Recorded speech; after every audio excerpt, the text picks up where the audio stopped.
Bánh gạo xào đây. Ai bánh gạo xào nóng hổi không? Chú ơi, đi đi. Đừng có làm phiền tao buôn bán, đi.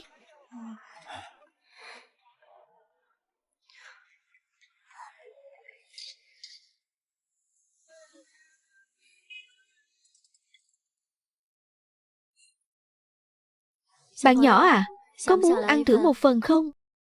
Cháu không mang theo tiền. Coi như là dì mời cháu nhé. Cháu nếm thử xem vị thế nào. Ăn đi.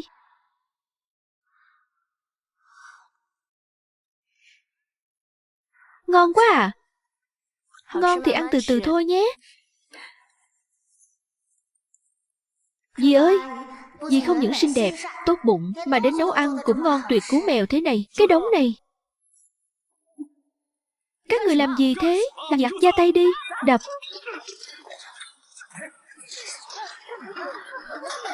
Quá đáng lắm rồi đấy. Các người mà còn làm càng là tôi báo công an đấy. Hôm nay là ngày cuối cùng trong đợt hòa giải ly hôn giữa con và Thiên Dương. Tại sao con cứ cố chấp không chịu hiểu thế hả? Nó chẳng qua cũng chỉ là ngoại tình thôi mà. Sao con cứ nhất quyết ly hôn cho bằng được vậy? Chẳng phải nó đã hứa với con không tái phạm nữa sao? Đúng đấy em. Cái cậu Hứa Thiên Dương ấy, một năm kiếm được cả mấy trăm ngàn tệ lận đó. Em xem em ra ngoài này chịu khổ làm gì? Chẳng hiểu trong đầu em nghĩ gì. Ở nhà làm bà chủ sang chảnh, chăm sóc con cái, hàng tháng có người đưa tiền sinh hoạt phí. Thế không sướng à? Đầu em rốt cuộc là chứa cái gì vậy? Phải đấy. Mọi người thấy tốt thì tự đi mà lấy anh ta. Dù sao thì cuộc hôn nhân này con quyết ly hôn bằng được rồi. Mày, cái con này. Mẹ thấy con ấy à, là sướng quá hóa rồ rồi. Con thử nghĩ xem, nếu con mà ly hôn với Thiên Dương thì con sẽ mang tiếng là gái một đời chồng. Lại còn đèo bồng thêm đứa con. Đàn ông như thằng Thiên Dương ấy, có đút đút đi tìm cũng không thấy người thứ hai đâu. Con mà bỏ nó, mẹ trống mắt lên xem ai còn dám rước con về. Dì ơi, ba con đang độc thân đấy ạ. Tuy là mặt lúc nào cũng hầm hầm, nhưng mà cũng cực kỳ ưu tú luôn ạ. Hay là dì đã qua một đời chồng, dì cân nhắc cưới ba con đi à? Thằng danh con ở đâu trui ra thế? Chỗ này liên quan gì đến nhóc mà xía vào? Tóm lại, mẹ nói cho con biết, Nguyễn Thanh Nguyệt, nếu ngày mai con mà dám cùng Thiên Dương gia cục dân chính ly hôn, thì đừng có vác mặt về cái nhà này nữa. Mẹ coi như không có đứa con gái là con. Chúng ta đi, đi thôi. Tự mình mà, sám hối cho kỹ vào. Dì ơi, nếu dì ly hôn rồi, thì gả cho ba con đi. Ba con là cực phẩm đấy ạ. Đẹp trai ngời ngời luôn. Dì làm vợ ba con nhé, hời to luôn đấy ạ. Cảm ơn ý tốt của con nhé. Nhưng mà dì thật sự sợ lấy chồng lắm rồi.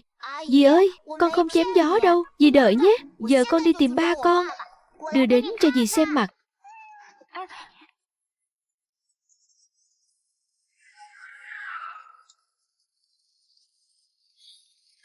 Ba. Dân Diệu, không phải ba đã bảo con không được chạy lung tung sao? Ba có muốn lấy vợ không? Ba có muốn lấy vợ không? Nói lăng nhăng cái gì đấy? Không, đi về. Ba, con nói thật đấy. Con tìm được mẹ cho con rồi. Ba cũng nói thật đấy. Con sắp được ăn đòn nát mông rồi. Ba, con nói thật mà. Ba.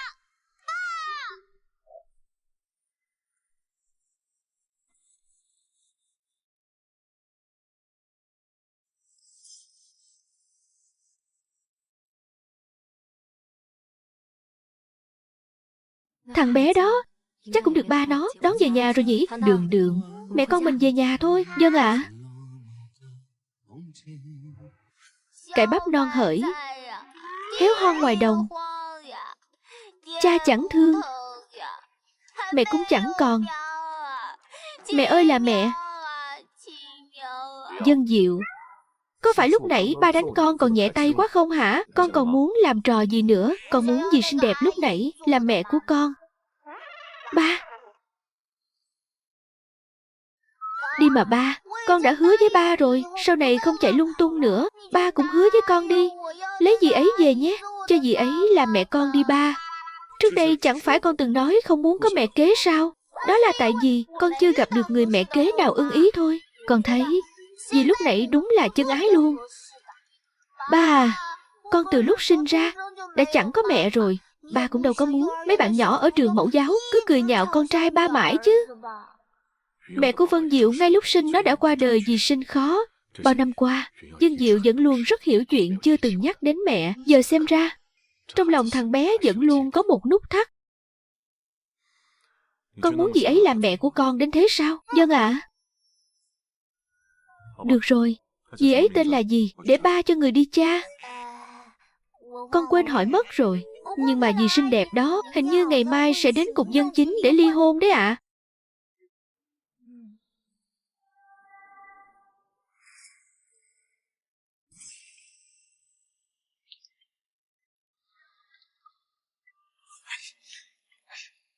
Đã đến rồi thì vào thôi. Thanh Nguyệt, em vẫn không chịu tha thứ cho anh sao? Em thừa biết mà, anh đời nào lại thật sự ly hôn với em. Lại đây nào Đường Đường, về nhà với ba nhé. Anh đừng có động vào con gái tôi. Nguyễn Thanh Nguyệt, tôi đã quá nuông chiều cô rồi đấy. Rốt cuộc cô còn muốn làm loạn đến bao giờ? Chị Thanh Nguyệt, anh hứa ấy mà. Chẳng qua cũng chỉ phạm phải sai lầm mà đàn ông cả thiên hạ này đều mắc phải thôi. Chị việc gì cứ phải ray dứt mãi không buông thế. Cô đến đây làm cái gì? Không thấy vợ con tôi đang ở đây à? Anh hứa, chẳng phải anh bảo em đến để giải thích với chị Thanh Nguyệt sao? Em mà không đến thì giải thích kiểu gì? Chị Thanh Nguyệt à, dù em và anh hứa đã có qua lại với nhau, nhưng người anh ấy yêu vẫn là chị. Đêm hôm đó, nếu không phải vì anh ấy say rượu thì cũng chẳng thể nào qua đêm với em đâu. Cho nên là em không muốn chỉ vì em mà ảnh hưởng đến tình cảm của anh chị. Thanh Nguyệt, giờ thì em tin rồi chứ. Anh thật sự không cố ý mà. Dám dẫn cả Tiểu Tam đến trước mặt chính thất để thanh minh. Anh đúng là cực phẩm đấy. Tôi với anh chẳng còn gì để nói cả. Vào ký đơn đi. Thanh Nguyệt, em không thể vì Đường Đường mà cho anh thêm một cơ hội sao? Đúng đó chị Thanh Nguyệt, không nghĩ cho chị thì cũng phải nghĩ cho cảm nhận của con trẻ chứ. Hơn nữa, người như giám đốc Hứa ưu tú xuất sắc thế này, bên cạnh có thêm vài người phụ nữ cũng là lẽ thường. Đừng nói nữa. Thanh Nguyệt, anh thật sự không có ý đó. Tôi không quan tâm anh nghĩ cái gì. Tóm lại với tôi, một lần bất trung trăm lần bất dụng. Tôi chẳng có gì để nói với anh cả. Vào ký đơn đi. Nguyễn Thanh Nguyệt, cô chắc chắn muốn tự chuốc lấy khổ sở thế này sao? Một bà nội trợ như cô ly hôn với tôi rồi thì làm gì có ngày tháng tốt đẹp mà sống. Nguyễn Thanh Nguyệt, được, cô giỏi lắm. Ly hôn thì ly hôn, cô đừng có mà hối hận đấy. Ba ơi, vợ xinh đẹp này, bà có muốn lấy không?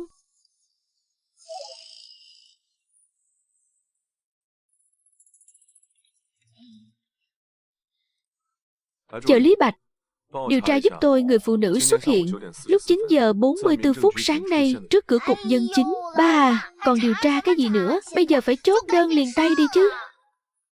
Thằng nhóc này, chi nhân chi diện bất chi tâm, cứ đợi có kết quả điều tra rồi tính tiếp. Đi thôi. Thanh Nguyệt, dù sao chúng ta cũng ly hôn rồi, vậy thì chúng ta cứ nói chuyện cho rõ ràng đi. Tuy tôi sẽ chu tiền cho Đường Đường, nhưng để phòng ngừa cô dùng số tiền này vào việc riêng, đợi đến khi Đường Đường trưởng thành, tôi sẽ chuyển vào tài khoản của con bé. Còn nữa, căn nhà được tính là tài sản đã chia cho cô rồi, thì sau này khoản tiền 8.000 tệ mỗi tháng trả góp mua nhà, cô tự trả. Sao nào, nếu bây giờ cô thấy hối hận, thì cầu xin tôi đi. Biết đâu chừng tôi sẽ động lòng từ bi mà tái hôn với cô đấy. Cô... Được lắm. Nguyễn Thanh Nguyệt, tôi sẽ cho cô phải hối hận. Vì chúng ta đi. Mẹ ơi, có phải ba không cần mẹ con mình nữa không ạ? Đường Đường, con có sợ không? Không sợ, có mẹ ở đây rồi. Mẹ cũng không sợ đâu, vì đã có Đường Đường bên cạnh. Mẹ có đầy đủ chân tay nhất định sẽ nuôi Đường Đường khôn lớn đàng hoàng. Vâng ạ. Mình về nhà thôi. Dạ. Nguyễn Thanh Nguyệt này, giờ tôi ra thì làm nên cơm cháo gì chứ? Giám đốc Hứa, xin lỗi anh, đều là lỗi của em. Em không nên gì, quá nhớ nhung anh mà không kìm lòng được đi tìm anh. Đều là lỗi tại em.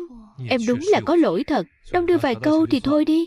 Cô thừa biết tôi đã có gia đình, còn cố tình dụ tôi vào khách sạn. Giờ thì hay rồi đấy. Giám đốc Hứa, thôi bỏ đi. Cũng tại tôi nóng vội, vốn dĩ chỉ muốn dạy cho Thanh Nguyệt một bài học, không ngờ bị cô ta chọc tức nên mới đi nhận giấy ly hôn luôn. Nhưng mà chuyện này cũng chả to tát gì. Ly hôn rồi thì tái hôn là xong. Cái gì?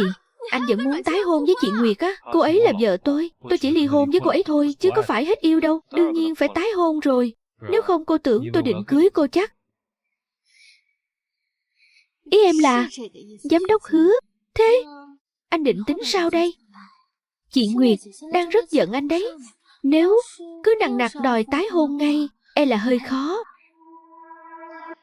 Thanh Nguyệt chẳng phải muốn mở sạp khởi nghiệp sao? Vậy tôi sẽ khiến cô ta nếm mùi thất bại ê trề. Đợi đến lúc cô ta biết hững ngày tháng sau ly hôn khổ sở thế nào, thì kiểu gì cũng phải quỳ xuống cầu xin tôi tái hôn thôi.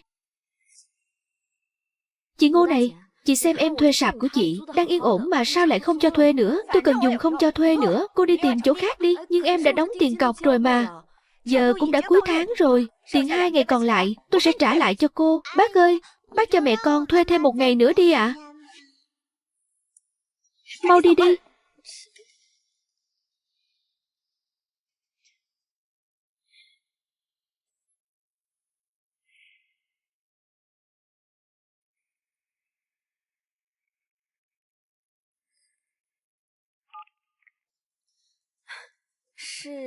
Anh Lưu cho thuê sạp đúng không ạ?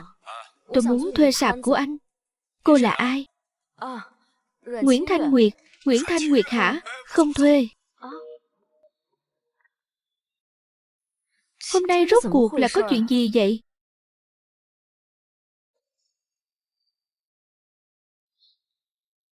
Ông là ông Trình cho thuê sạp đúng không ạ? Con là người bán bánh gạo xào đây ạ. Ông cho con thuê sạp của ông nhé. Không cho thuê. Vị trí khuất một chút cũng không sao đâu ạ. Con đều chịu được hết. Cô gái à, nói thật với cô nhé. Không phải là không có chỗ, mà là có người không cho phép cho cô thuê. Có người không cho con thuê sạp sao? Dân tổng, đây là toàn bộ tư liệu về gia cảnh của cô Nguyễn. Cô ấy là người bản địa, cha mất sớm, sống cùng mẹ và anh trai. Theo phản ánh của hàng xóm, cô ấy rất lương thiện. Việc chung sống với tiểu thiếu gia chắc sẽ không có vấn đề gì lớn đâu. Dân tổng, còn một chuyện nữa. Tôi không biết có nên nói hay không. Nói đi. Chồng cũ của cô Nguyễn là Hứa Thiên Dương, hình như vẫn chưa hết hy vọng với cô Nguyễn. Hắn đang ngáng đường cô ấy, muốn ép cô Nguyễn phải cầu xin hắn tái hôn. Cái gì? Tên người xấu đó dám tranh giành mẹ tương lai của con sao? Ba à, ba nghe thấy chưa? Ba mà không hành động ngay là vợ tương lai của ba sẽ bị bắt về đó. Ba. Hứa Thiên Dương, có phải anh giở trò sau lưng không cho họ cho tôi thuê sạp đúng không? Phải thì đã sao nào? Thanh Nguyệt, khu chợ mà cô đang buôn bán này sau này sẽ không còn sạp nào cho cô thuê nữa đâu. Giờ tôi cho cô thêm một cơ hội. Chỉ cần cô chịu cầu xin tôi tái hôn với cô sẽ quay lại những ngày tháng sung sướng trước kia. Sao hả? Muốn tôi tái hôn với loại người như anh á? Đợi kiếp sau đi. Dám chặn số tôi à?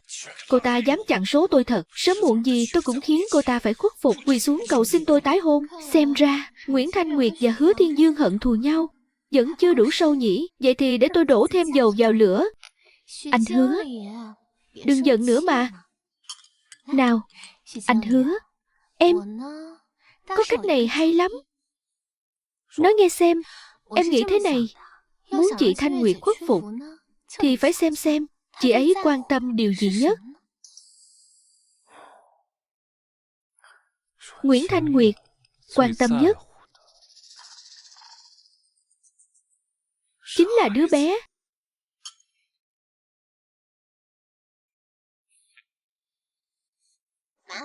Mẹ ơi, mẹ không sao chứ? Mẹ không sao, đường mẹ nhất định sẽ có cách mà.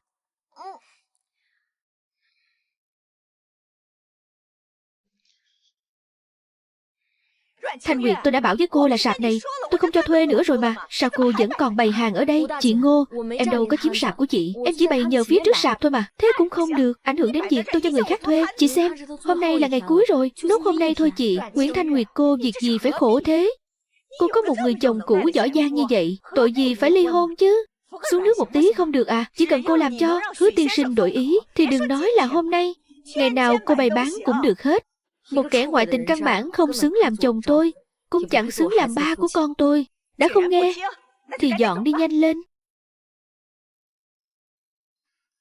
Đường mình về nhà thôi con.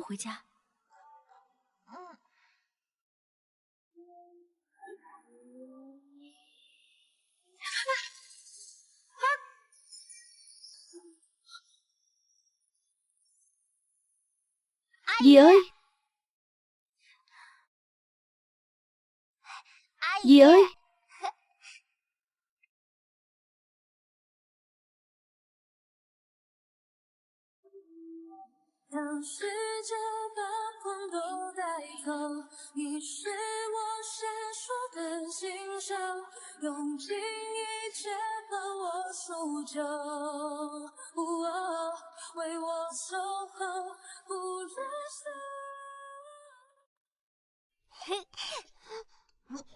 Anh chính là ba của Vân Diệu đúng không? Hôm nay tìm tôi đến là... Dì ơi, con đã nói với ba con rồi. Dì kết hôn với ba con đi. Sau này ba con sẽ nuôi dì và em gái. Đúng vậy. Hôm nay tôi đến muốn kết hôn với cô Nguyễn. Anh Dân, trẻ con nói linh tinh anh đừng bận tâm. Chuyện này tôi cũng không để bụng đâu. Dì ơi, con không nói bừa đâu. Ba con là thật lòng muốn cưới dì đấy. Đừng thấy ba con bây giờ lạnh lùng thế thôi. Thực ra ba là người rất tinh tế. Hơn nữa nhân phẩm ba con cực kỳ tốt. Tuyệt đối không bao giờ ngoại tình.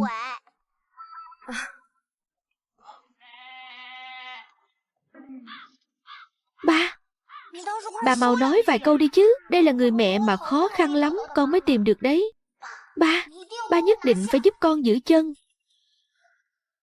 Cô Nguyễn, tôi xin tự giới thiệu một chút. Tôi tên là Dân Sâm, năm nay 32 tuổi, không hút thuốc, không uống rượu, cũng không có thói hư tật xấu nào khác. Tiền tiết kiệm của tôi, anh Dân. Thực sự xin lỗi anh. Hiện tại tôi thực sự không có ý định đi bước nữa. Anh không cần nói chi tiết vậy đâu. Hơn nữa, trên vai tôi vẫn còn gánh nợ tiền nhà. Nếu anh kết hôn với tôi thì không công bằng cho anh chút nào. Cô Nguyễn, đừng vội từ chối tôi. Nếu cô đang lo lắng về khoản nợ nhà thì tôi xin hứa với cô, sau khi kết hôn tôi sẵn lòng cùng cô gánh vác khoản nợ này. Nếu cô vẫn còn những vấn đề nào khác, tôi cũng có thể cùng cô anh vác tất cả. Anh Dân, mạo muội hỏi một câu, tại sao anh lại chọn kết hôn với tôi? Con trai tôi, Dân Diệu, đặc biệt thích cô. Mẹ ruột của Vân Diệu lúc sinh thằng bé đã qua đời vì băng huyết. Bao nhiêu năm nay, đây là lần đầu tiên tôi nghe thằng bé nói muốn có người làm mẹ của nó. Hơn nữa, cô Nguyễn hiện tại cũng đang rất cần một cơ hội để giải quyết khó khăn, đúng không? Dì ơi, dì đồng ý gả cho ba con đi mà. Con và ba con nhất định sẽ đối xử tốt với dì và em. Cô Nguyễn chưa cần phải vội vàng đưa ra quyết định đâu. Dù sao thì đây cũng không phải chuyện nhỏ. Cô có thể suy nghĩ cho kỹ trước. Cảm ơn. Cô Nguyễn, đây là số liên lạc của tôi. Đợi cô suy nghĩ kỹ rồi gọi cho tôi là được. Đi thôi. Con chào dì ạ.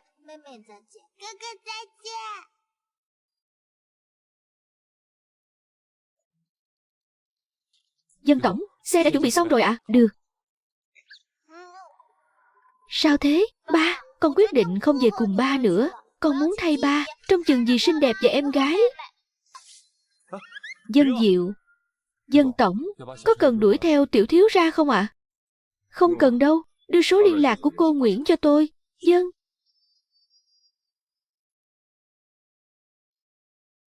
Kết hôn với ba của Dân Diệu, đối với hoàn cảnh hiện tại của mình mà nói, quả thực là một lựa chọn không tồi. Hơn nữa chúng ta coi như là đôi bên cùng có lợi, mình cũng không cần có gánh nặng tâm lý. Nhưng mà... Đường, nếu mẹ bán căn nhà chúng ta đang ở, đi thuê nhà ở, con có ghét mẹ không? Không ạ. Tại sao? Có phải gì? Con yêu mẹ quá rồi, nên không nỡ ghét mẹ đúng không? Vì mẹ ở đâu, thì nhà ở đó à? Đường của mẹ đúng là một đứa trẻ ngoan hiền lành, con yên tâm. Sau này mẹ ạ, nhất định sẽ làm việc chăm chỉ để đường của mẹ được ở căn nhà to hơn, tốt hơn nhé. Vâng ạ. Nhưng mà mới vừa kết thúc một cuộc hôn nhân, lẽ nào lại vì chút khó khăn trước mắt mà bước vào một cuộc hôn nhân không chắc chắn tiếp theo sao? Vẫn nên tìm đường sống khác, thử xem sao đã. Mẹ con mình cũng về thôi. Vâng ạ. Dì xinh đẹp ơi. Dân Diệu, sao con lại quay lại đây? Dì xinh đẹp, con muốn đến nhà dì chơi cùng em gái. Ba con đâu? Ba con có biết con quay lại đây không? Biết ạ. Thật không? Thật mà. Là ba con đồng ý đó ạ. Cô Nguyễn, tôi là Dân Sâm. Vân Diệu cứ đòi đi tìm hai mẹ con. Có tiện nhờ cô trông chừng thằng bé nửa ngày không? Lát nữa tôi sẽ qua đón nó. Dì xinh đẹp. Con được đến nhà dì chơi chưa ạ? Nếu ba con đã đồng ý rồi thì được rồi. Tuyệt quá.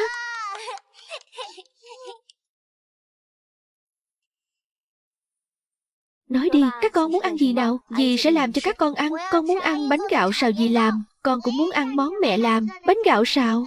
Được. Vậy hôm nay mẹ sẽ làm một món bánh gạo xào. Làm thêm 2 món tủ nữa cho các con nếm thử. Dạ. Nào, bỏ cặp sách xuống trước đã. Đi rửa tay đi.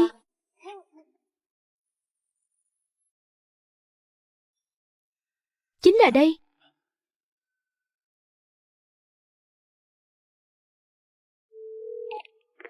Con rể à, mẹ với anh đến nhà Thanh Nguyệt rồi. Thật sự giao Đường cho con thì Thanh Nguyệt sẽ đồng ý tái hôn với con chứ. Đương nhiên là thật rồi. Tất cả là vì tốt cho con gái con thôi. Mẹ nhất định phải lo liệu việc này cho thành công đấy. Được, mẹ hiểu rồi. Để con mở cửa.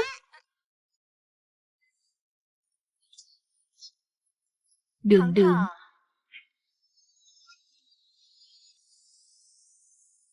Mọi người đến đây làm gì?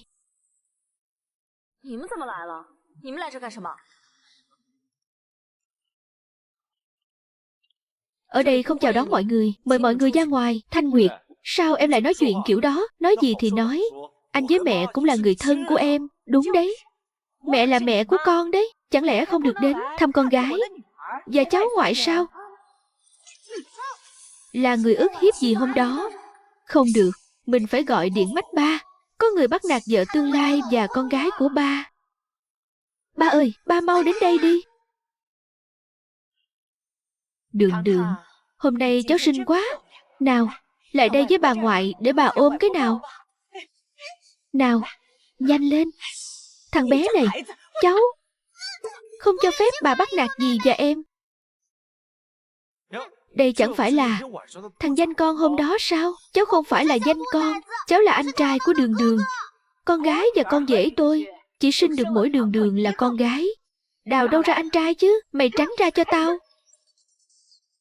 Mẹ, con nói lại lần nữa, đây là nhà con. Mời mọi người ra ngoài ngay. Nguyễn Thanh Nguyệt, mày dám vì một đứa danh con không biết từ đâu trui ra mà đuổi mẹ mày đi hả? Mẹ, thằng bé chỉ là một đứa trẻ thôi. Mẹ đừng nói khó nghe như vậy. Trẻ con cái gì? Nó chính là không biết con cái nhà ai đây. Con nói lại một lần nữa, đây là nhà của con. Mời mọi người ra ngoài. Cái con này, mẹ, lo việc chính đi. Được, hôm nay mẹ không thèm chấp nhặt với thằng danh con này. Mẹ chỉ muốn gần gũi với cháu gái mẹ một chút thôi. Chắc là được chứ hả? Đường, lại đây bà ngoại bế nào. Đường không đi với bà ngoại đâu. Mẹ, hồi trước chính mẹ đã nói nếu con ly hôn với Hứa Thiên Dương thì mẹ không có đứa con gái này. Vậy đã như thế, Đường nhà con cũng coi như không có người bà ngoại là mẹ. Con giỏi lắm. Muốn làm loạn rồi hả? Con muốn làm loạn thật rồi. Tiểu Dũng, bắt lấy Đường cho mẹ. Được ngay. Lại đây. Nguyễn Dũng, anh làm cái gì vậy? Đừng mà. Đưa Đường cho tao. Con trai, sao rồi? Thằng danh con này hết lần này đến lần khác đều là tại nhóc. Hôm nay ông cho nhóc biết tay. Mẹ ơi! Dì ơi! Dì có sao không? Dân Diệu, con có sao không? Có bị đập vào đâu không? Để dì xem nào, không bị thương chứ? Tiểu Dũng, còn đứng ngay ra đó làm gì? Bế con bé đi mau. Đường, mẹ ơi! Em gái, mẹ ơi! Đường, Thanh Nguyệt, đừng trách mẹ. Mẹ làm thế cũng là muốn tốt cho con thôi. Chỉ cần con tái hôn với Thiên Dương thì Đường sẽ được về bên con ngay. Mẹ tránh ra, con phải đi tìm Đường. Vậy thì con tái hôn với Thiên Dương đi. Mẹ, con đã nói với mẹ rồi, cả đời này con không bao giờ tái hôn với Hứa Thiên Dương đâu. Nếu hôm nay mọi người không trả Đường lại cho con thì con sẽ đến đồn cảnh sát tố cáo con trai mẹ tội bắt cóc trẻ em. Cả đời này đừng ai mong được sống yên ổn. Thanh Nguyệt, con đứng lại đó cho mẹ. Dì mau đi tìm em đi. Buông tôi ra. Danh con đợi đấy, ta tính sổ sau. Ba ơi, mau lên, em gái sắp bị người ta bắt đi rồi. Đường, mẹ ơi. Đường, mẹ ơi. Mẹ ơi. Đường. Phanh lại.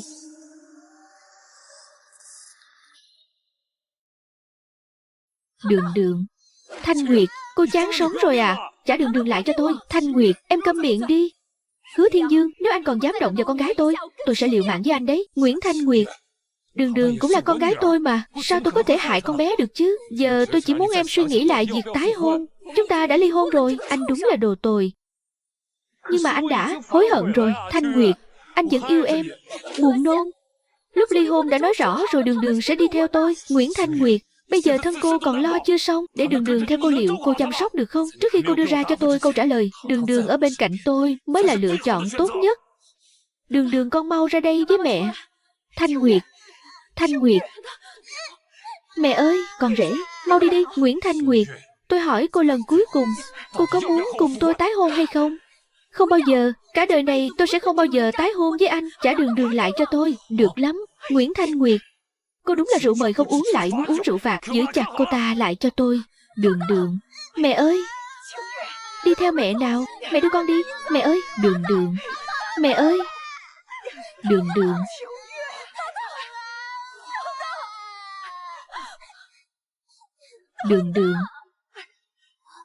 Nguy rồi, em gái sắp bị cướp đi mất rồi. Sao ba vẫn chưa tới nhỉ?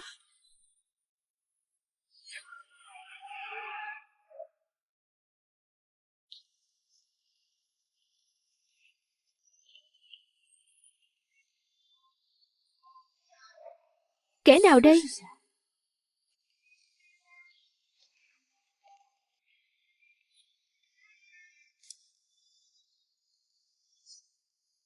Buông họ ra.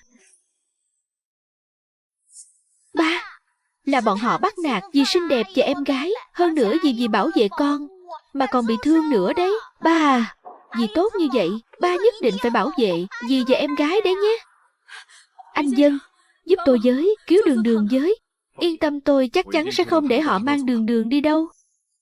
Kẻ nào không có mắt dám chặn đầu xe của tao. Giao đứa bé ra đây. Anh là ai chứ? Dựa vào đâu mà tôi phải đưa cho anh? Mẹ ơi. Đường, mẹ ơi. Đường qua đây.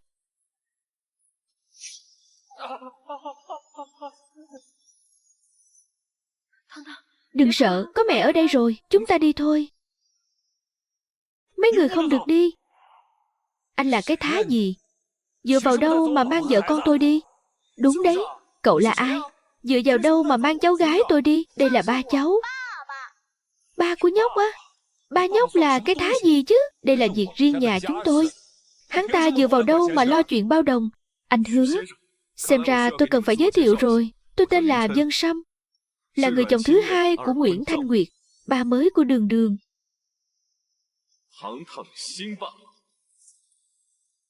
Cậu nói cái gì? Cậu là chồng mới của Thanh Nguyệt sao? Phải, chúng con đã đăng ký kết hôn rồi.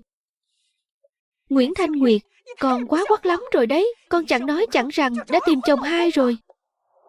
Mẹ, chẳng phải mẹ từng nói rằng ngoài Hứa Thiên Dương ra thì không ai rước con sao? Giờ có người rước con rồi đấy. Lẽ ra mẹ phải vì con mà thấy vui mừng mới đúng chứ. Thế sao mà giống nhau được?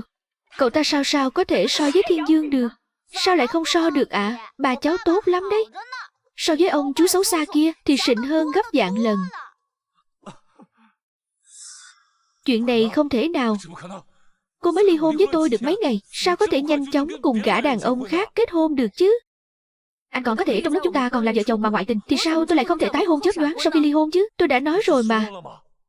Đó chỉ là sự cố ngoài ý muốn thôi. Chẳng phải tôi đã thích rõ ràng rồi sao? Lời giải thích của anh Hứa chính là vào ngay ngày ly hôn dẫn theo người thứ ba đến trước mặt chính thất sao? Anh câm miệng đi, liên quan gì đến anh?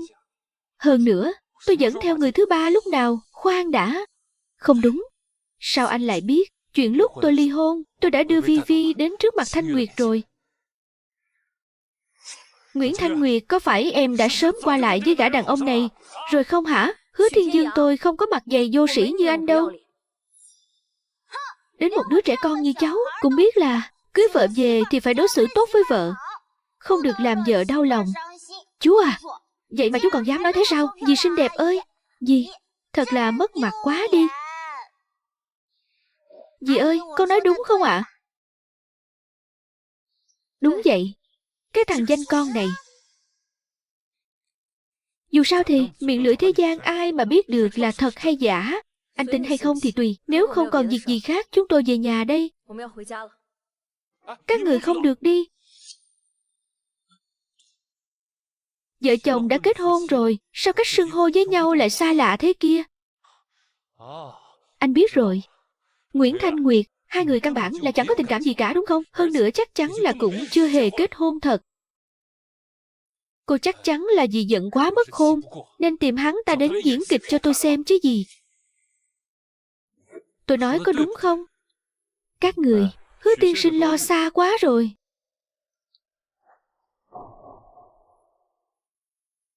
Tôi và Thanh Nguyệt đã kết hôn rồi.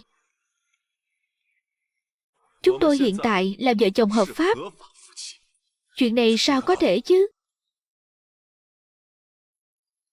Chúng ta đi thôi. Các người không được đi. Mẹ, anh cả mau chặn họ lại đi. Giấy kết hôn này chắc chắn không phải là thật đâu. Mẹ, con có chặn không đây? Nguyễn Thanh Nguyệt, con đứng lại cho mẹ. Nguyễn Thanh Nguyệt, mẹ nói cho con biết, nếu con còn giận người mẹ này thì đứng lại ngay cho mẹ. Con nói thật cho mẹ biết giấy kết hôn có phải là giả không?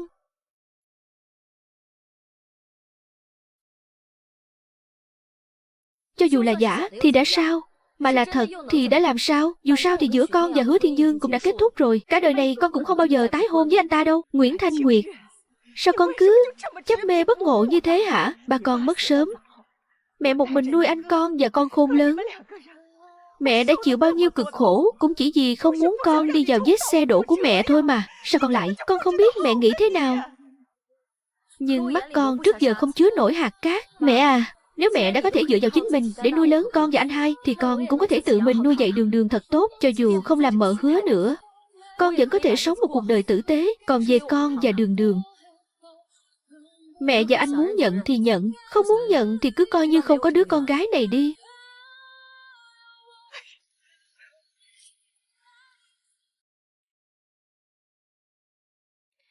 Anh Dân, hôm nay thật sự cảm ơn anh rất nhiều. Hay là anh vào nhà uống chén trà nhé. Thôi, không làm phiền nữa, hai mẹ con nghỉ ngơi sớm đi. Ba ơi con khát, con muốn vào trong uống nước. Đúng đấy, hai ba con vào ngồi một lát đi. Vậy được, làm phiền cô rồi.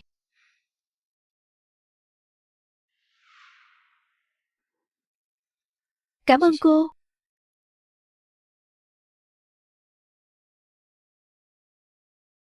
Đường Đường sao rồi? Đường Đường đang ngủ trong phòng. Chuyện hôm nay đa tạ hai ba con nhiều lắm. Tôi không dám tưởng tượng nếu không có hai người mẹ con tôi sẽ ra sao. Nếu có cơ hội tôi nhất định sẽ dốc lòng báo đáp hai người. Không cần khách sáo đâu. À mà, tờ giấy đăng ký kết hôn đó là giả đấy. Lúc đó Dân Diệu nhắn tin cho tôi nói rằng Đường Đường gặp nguy hiểm, nên tôi đã tranh thủ chuẩn bị trước một chút. Hóa ra là vậy. Dù sao đi nữa hôm nay vẫn phải thật lòng cảm ơn hai ba con, đặc biệt là con đó Dân Diệu. Dì phải cảm ơn con một lần nữa.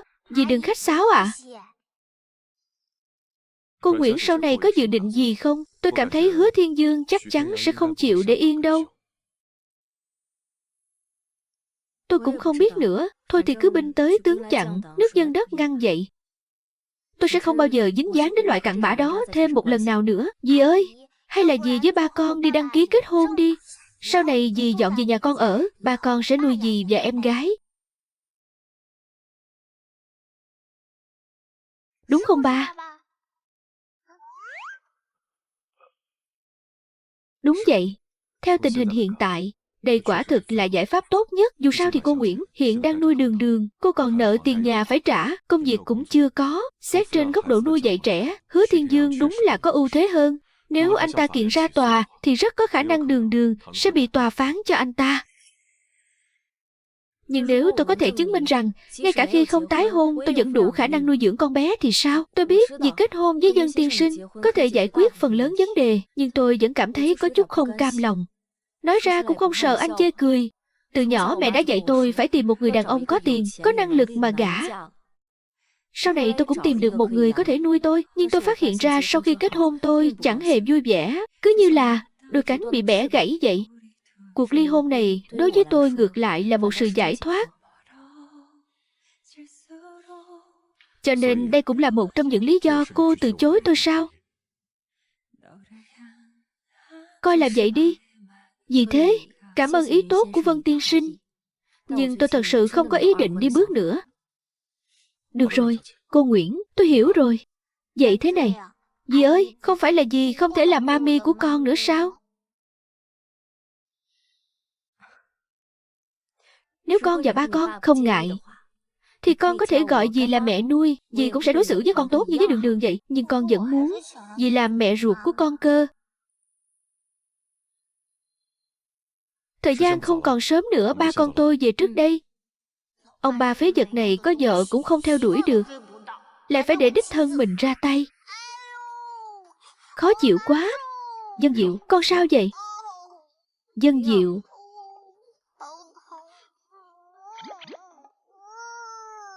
Dân Diệu, con sao thế? Đau quá đi. Nó không sao đâu, một lát là hết ấy mà. Khó chịu quá đi mất. Đau quá. Con làm sao vậy? Khó chịu quá. Nó không sao đâu, lát nữa là khỏi. Dân Diệu, có chuyện gì vậy? Dân tiên sinh, tôi không biết bình thường anh chăm con kiểu gì. Cơ thể trẻ con không giống người lớn đâu. Không khỏe là phải coi trọng ngay. Đau quá. Dân Diệu, nào, nói cho dì nghe, con khó chịu ở đâu? Là chỗ này khó chịu, hay là chỗ này? Nào, nói gì nghe, đau như thế nào? Không phải là viêm dạ dày cấp tính chứ? Nào, uống chút nước trước đã.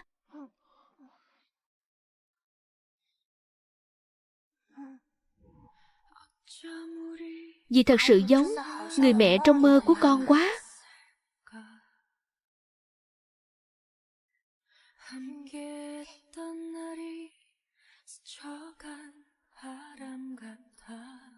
Không bị sốt cao, chắc là không có vấn đề gì lớn đâu. Dân Diệu, con không phải vì đói bụng nên mới thấy khó chịu đấy chứ? Cũng có hơi đói thật ạ. Nhưng mà vẫn đau lắm. Dì ơi, dì đi nấu cơm cho con ngay đây. Không cần phiền vậy đâu, ba con tôi về nhà ăn là được rồi. Phiền gì chứ?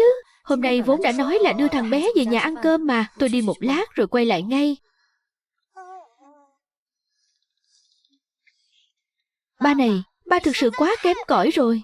Có mỗi bà xã cũng không theo đuổi được. Con làm vậy đều là để giúp ba đấy. Về nhà ba sẽ tính sổ với con sau. Ba giận ạ?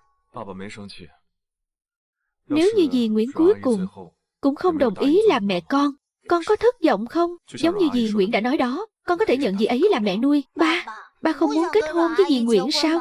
Nếu dì Nguyễn thành mẹ con thì dì ấy có thể thay ba đi họp phụ huynh cho con rồi. Ba à, từ lúc con lên mẫu giáo đến giờ, ba càng ngày càng bận. Ba đã mấy lần không đi họp phụ huynh cho con rồi. Con trai, mẹ nuôi cũng có thể đi họp phụ huynh cho con mà. Ba bảo đảm với con, sau này họp phụ huynh của con ba đều sẽ đi. Nhưng Dương Tiểu Hổ lớp con cứ hay cười nhạo con, bảo con là đứa trẻ không có mẹ. Vậy ba có thể cho con chuyển trường nhé. Chúng ta đổi sang một trường khác, sẽ không có ai nói về trường lớp của con như thế nữa. Sau này ba sẽ tìm cho con một người mẹ mà con thích hơn nhé. Nhưng con chỉ thích dì Nguyễn thôi. Thằng quỷ nhỏ này, người ta đâu thể nói kết hôn là kết hôn ngay được. Hơn nữa là dì Nguyễn của con đã nói rõ với ba rồi. Cô ấy không muốn lấy ba thì chỉ có thể chứng minh là ba nỗ lực chưa đủ thôi. Ba, có phải ba không thích dì Nguyễn không? Ba chỉ muốn biết tại sao con lại muốn ba và dì ấy kết hôn mãnh liệt đến thế hả? Ba cưới dì Nguyễn rồi thì ba sẽ có vợ, Con muốn ba có người bầu bạn, đừng làm ông già độc thân nữa. Dương Tiểu Hổ nói rồi, có vợ rồi sẽ hạnh phúc lắm. Con muốn ba hạnh phúc. Tuy bình thường con không nghe lời lắm, nhưng thực ra ba cũng hạnh phúc lắm rồi. Vậy lúc ba già thì sao? Con biết, bao năm nay ba không tìm vợ mới làm gì con. Nhưng con lớn rồi, cũng sẽ lấy vợ thôi. Đến lúc đó ba sẽ lủi thủi một mình. Ai cũng có vợ cả rồi, mỗi ba là chưa có thôi. Ba đáng thương thật đấy. Ba mà không chịu yêu đương đi, là thành trai ế quá lứa lỡ thì bây giờ. Ba ơi, dì Nguyễn tốt thế này, con thích dì ấy lắm. Con muốn ba cũng thích dì ấy. Ba nhất định phải giúp dì Nguyễn về dinh đấy nhé.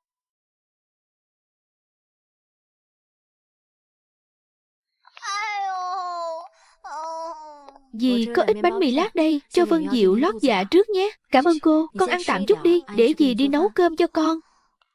Tay của cô chỉ là vết thương nhỏ thôi, không sao đâu ạ. Ba, chuyện con vừa nói ấy, ba đã nhớ chưa đấy? Ăn đi con.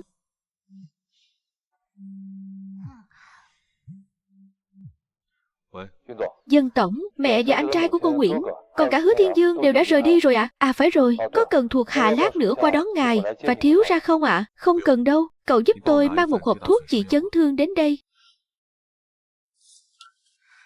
Ngon quá đi mất. Cơm mẹ nấu là ngon nhất, còn ngon hơn cả đầu bếp 5 sao nấu luôn ấy chứ. Làm gì mà khoa trương thế? Là thật đấy dì ơi. Con bật mí cho dì một bí mật nhé. Ba con trước giờ kén ăn lắm. Dân Diệu, thế mà ba ăn sạch bách luôn, chẳng trừ lại tí nào. Để dì đi rửa bát đã, mấy đứa cứ chơi đi nhé. Để tôi giúp cô, không cần đâu, mấy việc này tôi làm quen rồi. Hơn nữa hai ba con là khách, làm gì có đạo lý để khách làm việc nhà bao giờ.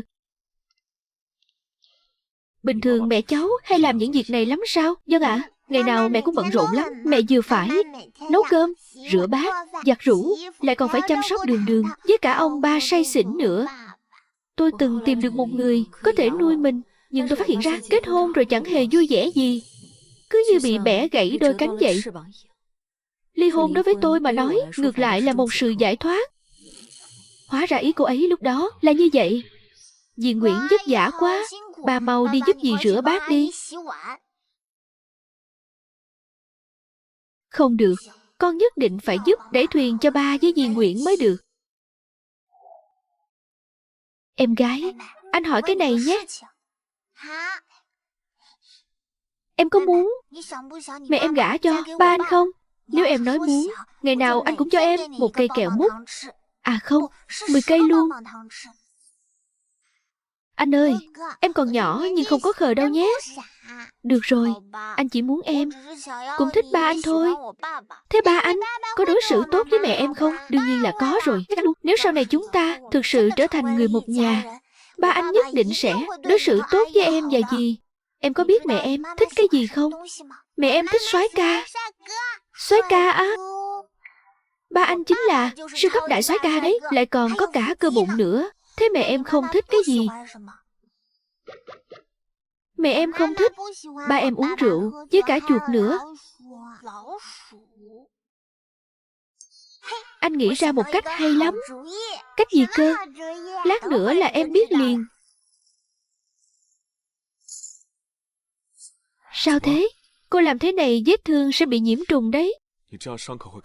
Để tôi rửa cho. Thế sao được chứ? Anh là khách mà. Để tôi rửa cho mà. Được rồi, để tôi.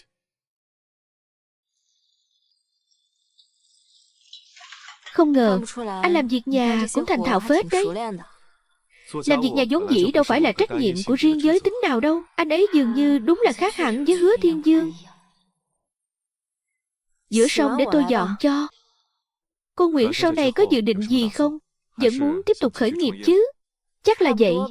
Tôi định bán căn nhà gán nợ này đi trước đã, rồi thuê nhà ở, sau đó thuê một mặt bằng, mở một tiệm cơm tư ra, mở quán ăn tư ra sao? Ba tôi trước đây là đầu bếp.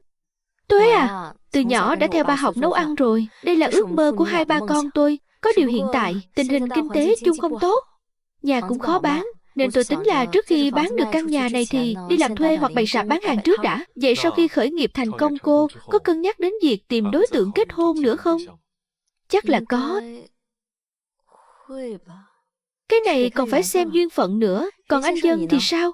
Bao nhiêu năm nay anh không tìm người bạn đời nào à? Chắc là tình cảm giữa anh và mẹ Vân Diệu tốt đẹp lắm nhỉ? Tôi và mẹ của Vân Diệu không phải vì yêu nhau mới kết hôn. Chúng tôi là liên hôn do gia đình sắp đặt, không có nền tảng tình cảm. Vậy Dân Diệu là con thụ tinh trong ống nghiệm. Xin lỗi, tôi không nên hỏi chuyện này. Không sao. Cô Nguyễn. Dân Diệu thằng bé thực sự rất thích cô. Tôi biết cô có sự e ngại về việc đi bước nữa. Nên tôi có một đề nghị. Nếu hiện tại cô không muốn tiến tới hôn nhân ngay, thì có thể cho tôi và Vân Diệu một cơ hội không? Chúng ta thử hôn nhân trước đi. Thử hôn nhân á? Phải. Chúng ta sẽ lấy một khoảng thời gian làm hạn định cả hai bên. Nếu cảm thấy có bất kỳ điều gì không hợp, đều có thể chấm dứt bất cứ lúc nào. Cô có điều kiện gì cũng có thể đề xuất tôi. Sao thế? Có chuột.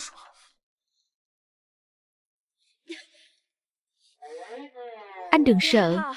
Anh Dân này, hình như tôi tóm được nó rồi.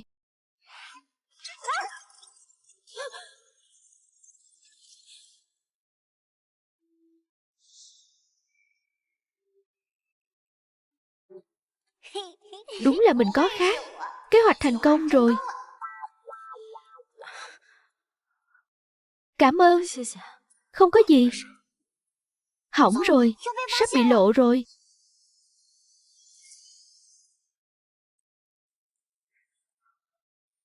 Con chuột này là đồ giả mà. Dân Diệu, lại đây. Dân Diệu, chuyện này con... Mau xin lỗi dì ngay. Con xin lỗi dì ạ. Dì ơi, không liên quan đến em đâu ạ. Là con bảo em nói cho con biết. Là dì sợ chuột đấy ạ. Dì đánh con đi. Dì mắng con cũng được. Dì không mắng cũng không đánh con. Nhưng con phải nói cho dì biết tại sao lại mang con chuột này ra dọa dì. Tại vì con muốn ba con làm anh hùng cứu mỹ nhân. Như thế dì sẽ thích ba con, làm mẹ của con.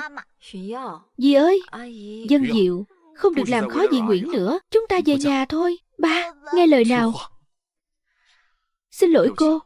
Ba con tôi không làm phiền nữa. Những lời tôi nói với cô hôm nay, hy vọng cô sẽ suy nghĩ kỹ. Được, hai ba con về cẩn thận nhé.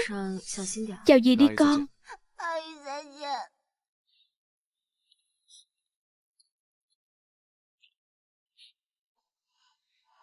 Mẹ ơi, mẹ không thích anh ấy nữa ạ. Sao thế con? Đường nhà mình muốn mẹ đi làm mẹ của người khác sao? Anh ấy bảo ba anh ấy sẽ đối xử rất tốt với mẹ. Mẹ ơi, con cũng đồng ý để mẹ làm mẹ của anh ấy.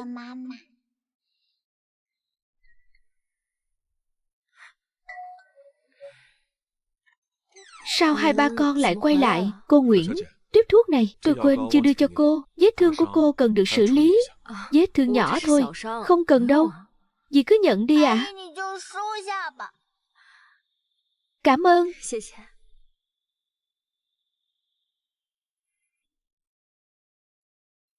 Anh Dân, hay là chúng ta cứ thử như lời anh nói xem sao. Sống thử đi. Thế là cậu không đồng ý kết hôn, nhưng lại đồng ý sống thử với anh ta à? Coi là vậy đi. Chủ yếu là cậu không thấy tình cảnh lúc đó đâu. Cảm giác như tớ, mà không đồng ý thì thành kẻ ác ấy. Thực ra giờ nghĩ lại thì việc sống thử này cũng có lợi cho tớ. Cậu xem. Thứ nhất là Hứa Thiên Dương sẽ phải kiêng dè. Thứ hai là Đường vẫn còn nhỏ. Có một mái ấm gia đình trọn vẹn chắc chắn sẽ tốt hơn cho sự phát triển của con bé. Nếu chuyện sống thử suôn sẻ thì cũng không phải là không thể tính đến chuyện đi bước nữa. Quan trọng nhất là anh ấy đã nói rồi sẽ không can thiệp vào việc tớ muốn làm. Thế hai người định sống thử ở nhà ai? Nhà cô ấy á? Sao không ở nhà cậu? Nhà cậu to vật vã thế kia cơ mà. Hay là cậu chưa nói với cô ấy về thân phận thật sự của mình? Tớ không hỏi. Tớ thấy cũng chẳng cần thiết phải hỏi đâu. Nhìn cách ăn mặc của anh ấy chắc cũng tầm tầm như Hứa Thiên Dương thôi. Chứ chẳng lẽ lại là tổng tài hay người giàu nhất dùng chắc? Cũng đúng, tổng tài nhà ai mà lại đi tìm người bình thường như chúng ta để tái hôn, lại còn đi rửa bát cho người ta nữa chứ. Nhưng mà chi nhân chi diện bất chi tâm. Thanh Nguyệt, tớ nghĩ cậu vẫn nên đề phòng một chút đi. À đúng rồi, thời hạn sống thử của hai người là bao lâu? 3 tháng. Không dài cũng không ngắn, cũng ổn đấy. Cái chuyện sống thử này có giống như kết hôn thật không? Thế sau này việc nhà ai làm? Anh ấy bảo anh ấy làm. Thế còn con cái, tớ sẽ chăm. Thế kiếm tiền nuôi gia đình thì sao? Cô ấy muốn khởi nghiệp mở nhà hàng. Thế chẳng phải là ông nội trợ chính hiệu à? Dân Sâm, cậu đường đường là tổng tài tập đoàn Dân Đỉnh. Cậu muốn kiểu phụ nữ nào mà chẳng có. Ngay cả cô tiểu thư, nhà họ Lâm Lâm Di Na ấy. Năm xưa theo đuổi cậu mê mệt mà cậu còn chẳng đồng ý. Cậu nói xem bây giờ cậu toan tính cái gì vậy? Hay là thằng nhóc cậu cây sắc nở hoa, biết rung động rồi hả?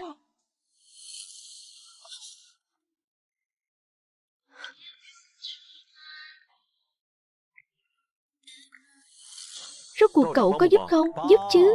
Sao lại không giúp được? Đường đường là sinh viên ưu tú khoa tài chính như tôi. Bạn nối khố thông minh đẹp trai của Vân Sâm cậu. Đi viết giúp cậu 5 bản, ít nhất là 5 bản kế hoạch kinh doanh quán ăn tư ra.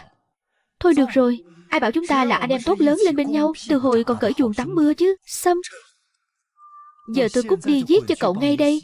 Yêu thương và hòa bình nhé. Tôi đồng ý sống thử với anh, nhưng tôi chỉ có một điều kiện. Ngoài chuyện sinh hoạt đời thường ra, các phương diện khác của chúng ta không được có bất kỳ sự dây dưa nào. Như vậy lỡ sống thử không hợp thì cũng sẽ không nảy sinh thêm những rắc rối khác. Chợ Lý Bạch, Dân Tổng, trong tập đoàn Vân Đỉnh có nhân viên nào có quan hệ với cô Nguyễn không? Hình như đúng là có một người. Là bạn thân của cô Nguyễn, chồng của Trần Tư Tư. Tên là Hà Húc. Thanh Nguyệt, nghe cậu nói xong, tớ thấy cậu vẫn là đừng có toan tính làm gì, để đằng ấy tự biết điều đi. Anh ta đang tính toán điều gì? Vừa phải đi làm, vừa phải trông con, lại còn phải làm việc nhà. Cậu nghĩ mà xem, chẳng phải phụ nữ chúng mình trước giờ vẫn luôn như thế sao? Cũng phải ha. Hơn nữa tớ cũng đâu thể ngồi chơi sơi nước được. Chỉ là nói vậy thôi mà. Ai rảnh thì người nấy làm. Nếu cả hai cùng rảnh thì đỡ đần nhau một tay. Cuộc sống chẳng phải là cứ thế mà trôi qua sao? Có lý. Nhưng mà dù thế nào chắc chắn vẫn tốt hơn gấp vạn lần so với việc ở bên gã cha nam Hứa Thiên Dương kia. Thế hôm nay cậu đến tìm tớ là để báo cho tớ biết cậu tìm được người đàn ông phù hợp để cưới rồi hả? Đương nhiên là không rồi. Trước đây tớ chẳng bảo muốn khởi nghiệp sao? Vốn dĩ tớ định bán căn nhà kia đi rồi. Nhưng hôm qua anh Dân đã gợi ý cho tớ một hướng đi, bảo là có thể tìm người hợp tác. Nên tớ muốn hỏi cậu, cậu có hứng thú làm cùng tớ không? Muốn chứ sao không? Nhưng cậu cũng biết mà vợ chồng tớ năm nay vừa trả xong nợ nhà, trong túi hai đứa chẳng còn đồng nào. Ông trời ơi, có thể cho con tự dưng trúng vé số vài trăm ngàn tệ được không ạ? Hà Húc sao giờ này lại gọi tớ nhỉ? Anh à, vợ ơi, dạo này anh chẳng phải vẫn luôn mua vé số sao? Giờ nãy trung tâm xổ số ấy báo cho anh biết, bảo là anh trúng 30 vạn tệ rồi đấy. Anh nói cái gì? Anh trúng 30 vạn tiền xổ số á? Ông trời ơi, chẳng lẽ mình còn có năng lực cầu được ước thấy sao? Anh cứ nghĩ là tiền này để không thì cũng phí. Mà Thanh Nguyệt chẳng phải nấu ăn ngon lắm sao? Anh đang tính hay là em bàn với cô ấy xem, cùng nhau mở nhà hàng. Em với Thanh Nguyệt đang bàn đúng chuyện này đây. Cuộc điện thoại này của anh đúng lúc quá đi mất. Thôi không nói với anh nữa. Em phải cùng Thanh Nguyệt đi bàn bạc về kế hoạch khởi nghiệp vĩ đại đây. Chợ Lý Bạch, anh xem như vậy là được rồi chứ. Chuyện ngày hôm nay anh nhất định phải giữ bí mật. Chợ Lý Bạch, tôi mạo muội hỏi một câu nhé. Vị Dân Tổng này với chị Thanh Nguyệt có phải đang hẹn hò không nhỉ? Sau này anh sẽ biết.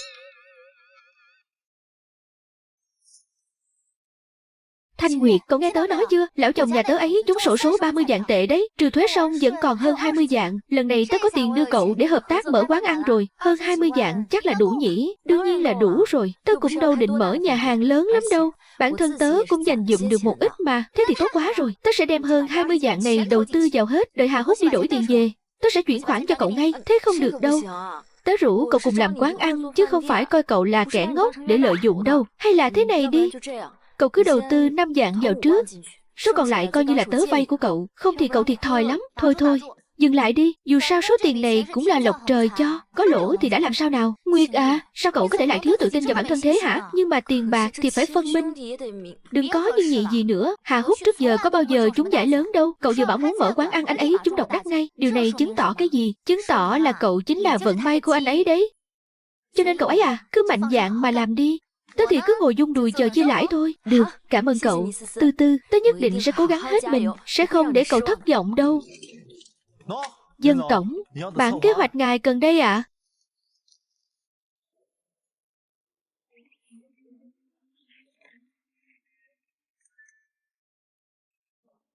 Anh Dân, anh và Vân Diệu bao giờ thì qua. Tôi dọn dẹp phòng xong xuôi rồi, cũng mua đồ ăn cả rồi. Cảm ơn nhé. Không phải, Dân Sâm này, cậu đi luôn đấy à? Tôi giúp cậu việc lớn thế mà cậu không định mời tôi bữa cơm sao? Để hôm khác đi. Hôm nay tôi phải về nhà ăn cơm. Không phải, Dân Sâm. Dân Sâm, cậu có phải là người không hả? Cậu vắt tranh bỏ giỏ thế à? Trước đây có thấy cậu Trăm về nhà thế đâu.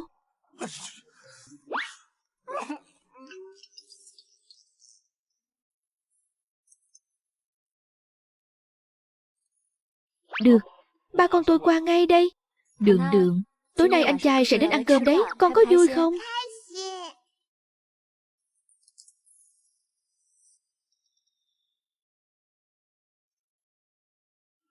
Cậu chắc chắn nhìn kỹ rồi chứ? Tôi chắc chắn mà.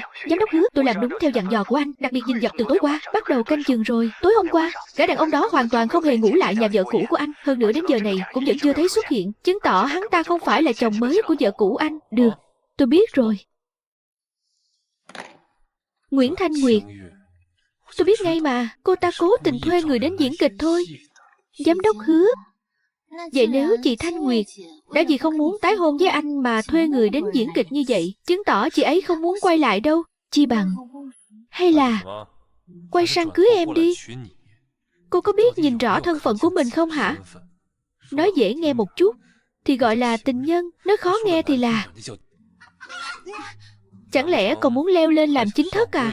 Cho dù anh không cưới em thì chị Thanh Nguyệt cũng chẳng tái hôn với anh đâu. Cô thì biết cái gì.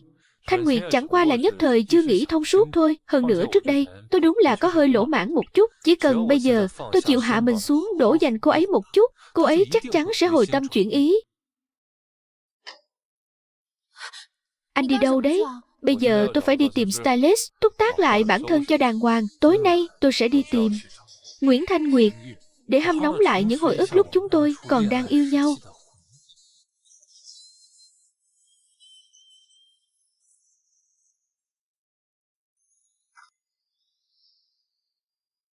Mami, Mami.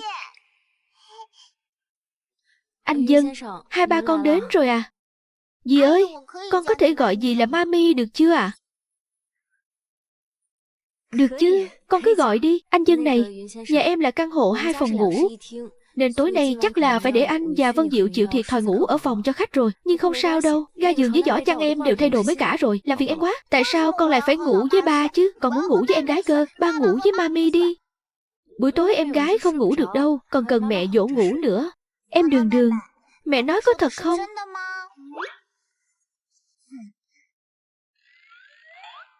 Em Đường này, nếu em nói muốn ngủ cùng anh thì anh sẽ cho em toàn bộ đồ chơi anh mang đến hôm nay. Còn có cả món em thích nhất búp bê Barbie nữa. Thật ạ? Thật mà.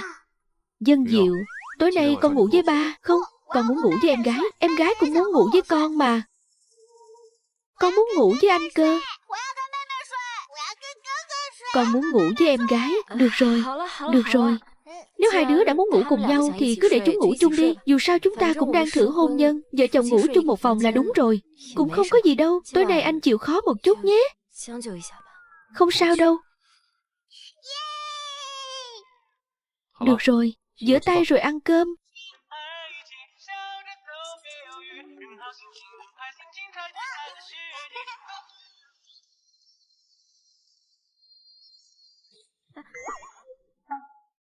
Thanh Nguyệt, anh, em ngủ quên mất.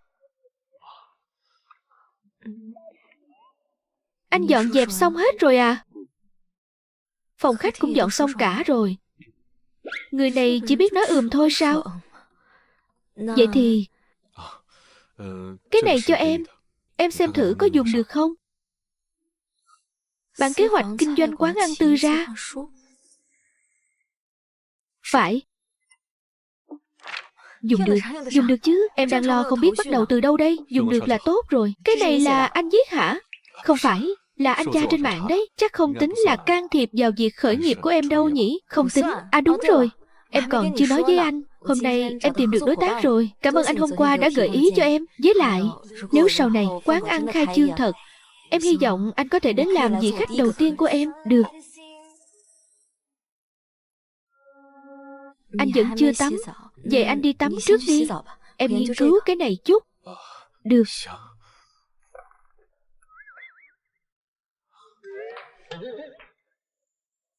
Em cứ xem đi. Vâng. Vợ chồng. Hai người chỉ là vợ chồng thử thôi.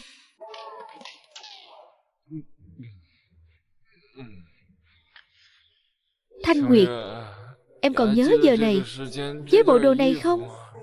Đó là ngày chúng ta lần đầu tiên gặp nhau trong sân trường. Ngày gặp mặt ấy, khi em chạy lướt qua trước mặt anh, chỉ cần một ánh mắt đó thôi là anh đã yêu em say đắm rồi. Đúng rồi. Mình cứ nói như thế, Thanh Nguyệt nhất định sẽ cảm động cho xem.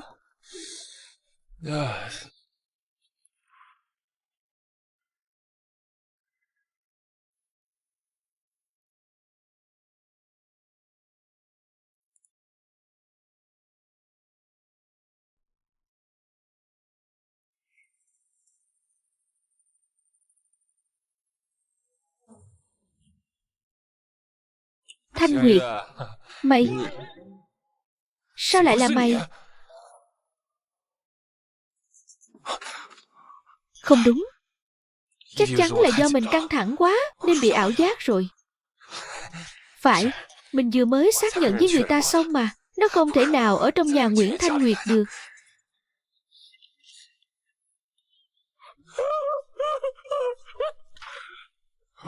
Không thể nào. Chắc chắn là ảo giác thôi. Thanh Nguyệt ơi!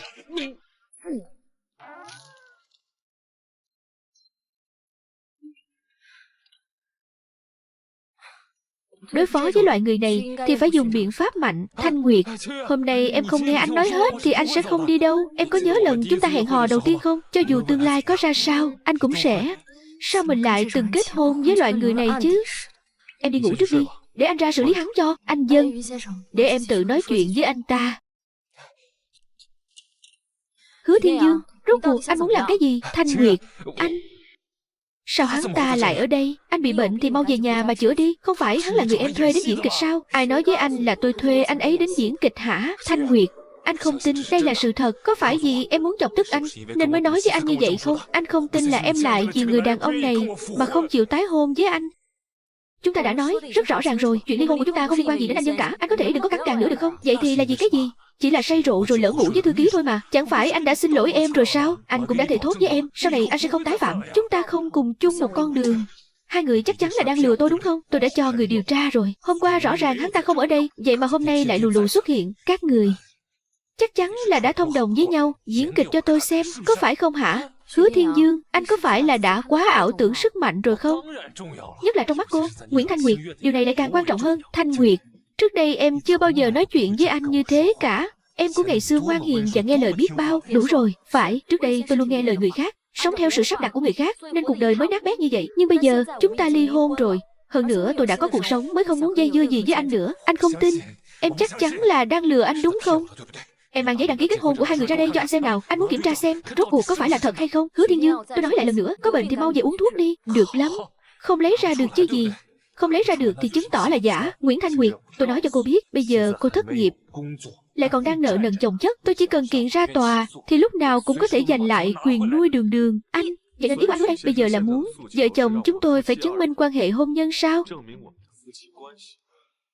Mấy người muốn làm cái trò gì?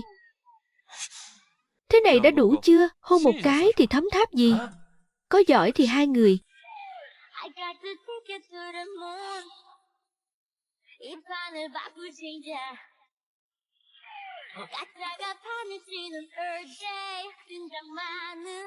Thế này đã vừa lòng chưa? Mấy người. Nguyễn Thanh Nguyệt, đàn ông này hơn tôi ở điểm nào hả? Điểm nào cũng hơn anh hết. Gia đình bốn người chúng tôi sắp đi ngủ rồi. Anh cút ngay cho tôi. Tôi nhất định sẽ không tha cho các người đâu. Tuyệt đối không tha cho các người đâu. Nửa đêm nửa hôm ồn ào cái gì? Biến ngay đi. Đúng là mất chí. Đáng đời. Vừa nãy em hôn anh một cái, chắc là anh chấp nhận được chứ?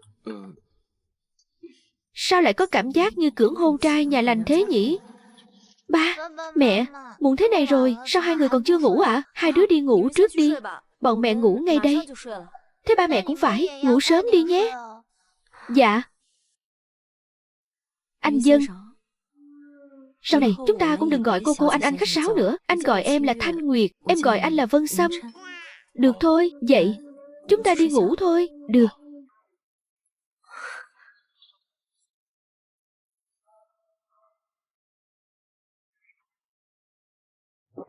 Ngủ đi. Ngủ ngon.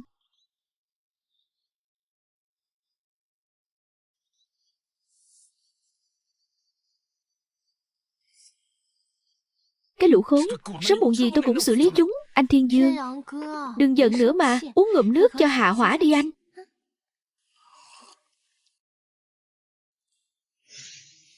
Vi Vi, vẫn là em tốt với anh nhất. Anh Thiên Dương, tấm lòng của em đối với anh còn chưa hiểu sao?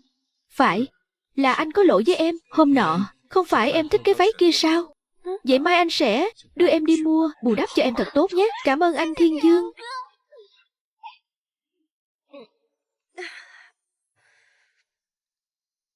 Bữa sáng ở trong lò vi sóng, anh đưa hai đứa nhỏ ra ngoài mua chút đồ.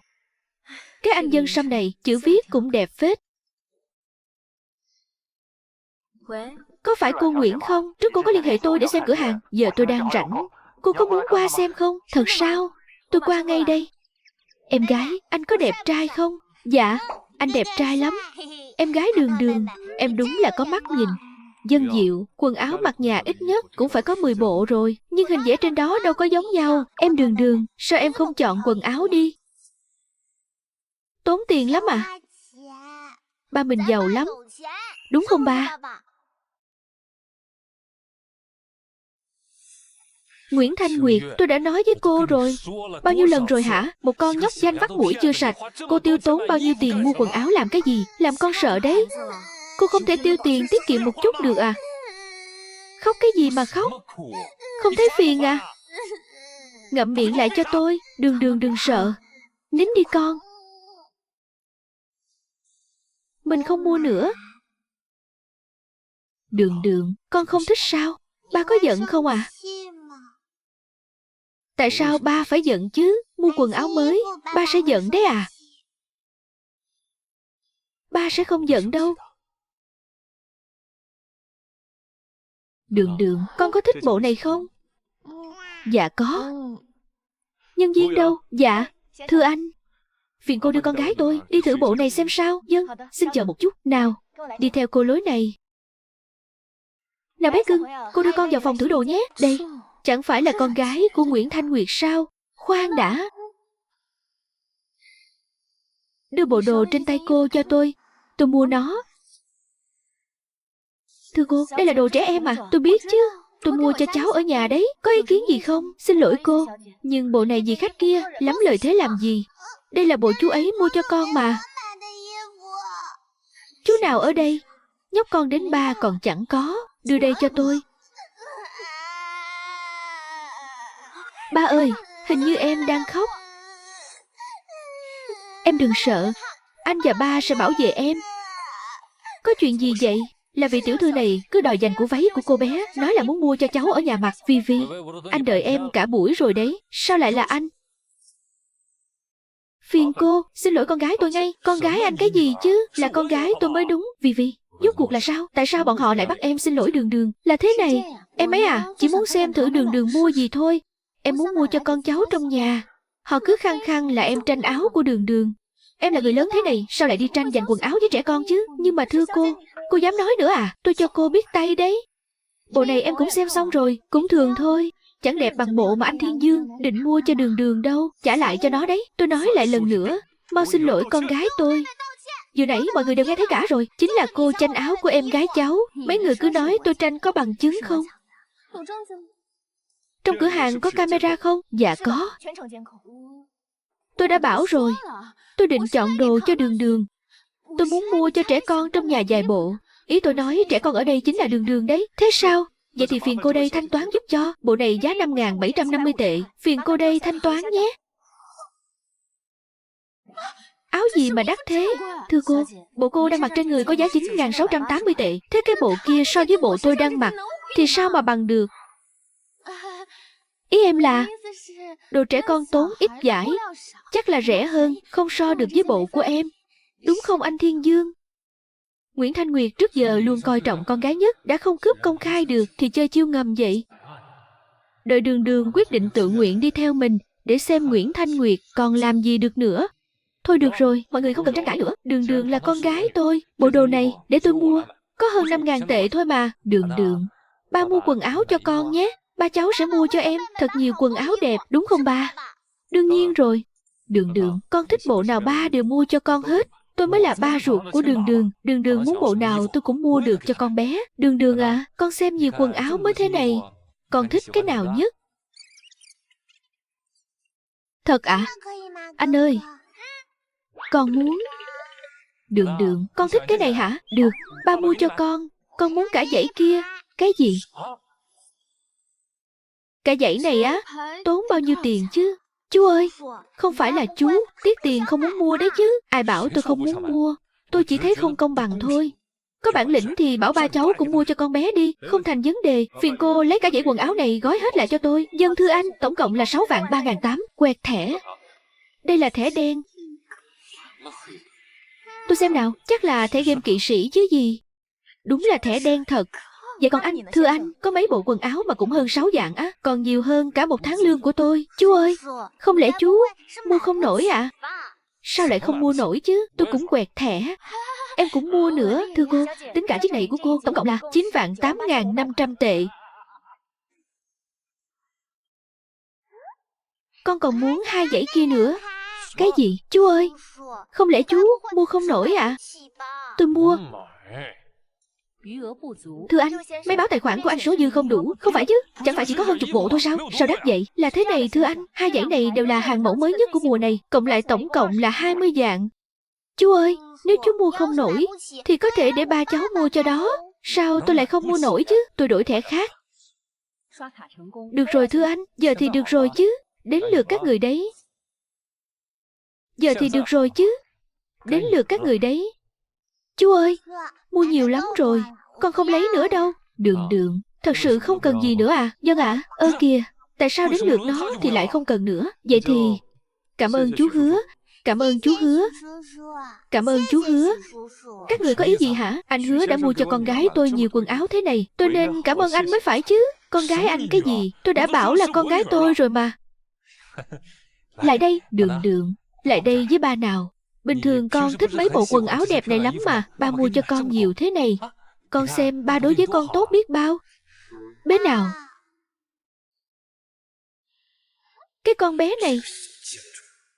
Ý tốt của anh Hứa đây, chúng tôi xin nhận. Phiền cô gói hết lại rồi mang ra xe giúp tôi. Dân thưa anh. Mấy người làm cái gì đấy? Không được đi, đứng lại đó. Cô làm gì vậy? Không được cắt mát. Tôi muốn trả lại. Xin lỗi anh. Anh nói muộn quá. Rồi tôi đã cắt xong hết rồi ạ. Vậy thưa cô, bộ cô đang mặc trên người có lấy luôn không ạ? Lấy chứ. Đương nhiên là lấy rồi. Lấy cái gì mà lấy? Trả lại cho tôi. Vì tiểu thư này đã tự tay cắt mát từ trước rồi, nên cũng không trả lại được đâu ạ. Cô... Anh Thiên Dương, chẳng phải anh bảo muốn mua giấy mới đền bù cho người ta sao?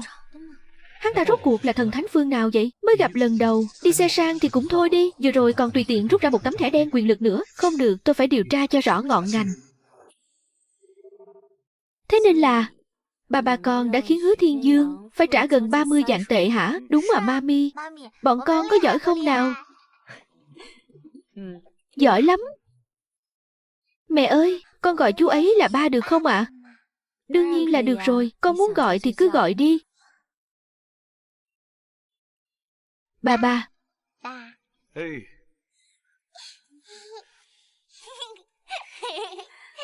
Vậy là đống quần áo kia là mua cho Dân Diệu sao? Chỗ này cũng là ba mua cho em gái đấy à?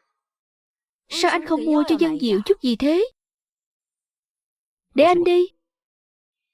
Đặt ở đây là được rồi.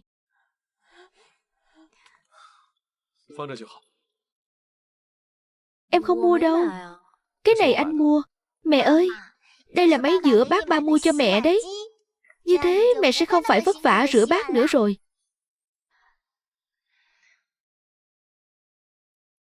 Dân Sâm, anh qua đây với em một lát.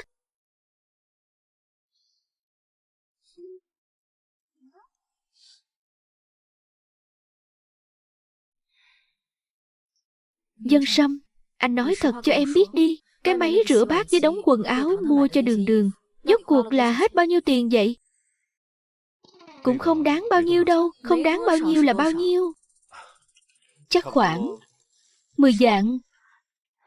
10 vạn mà anh bảo là không đáng bao nhiêu á. Dân Sâm, em biết điều kiện của anh tốt hơn em, nhưng tiền không phải cứ tiêu bừa bãi như thế, đặc biệt là tiền anh tiêu cho em và Đường Đường. Thanh Nguyệt, em nói, anh khoan hẳn nói đã, để em tính cho anh bài toán này nhé. Dân Diệu còn phải đi học, phải đóng học.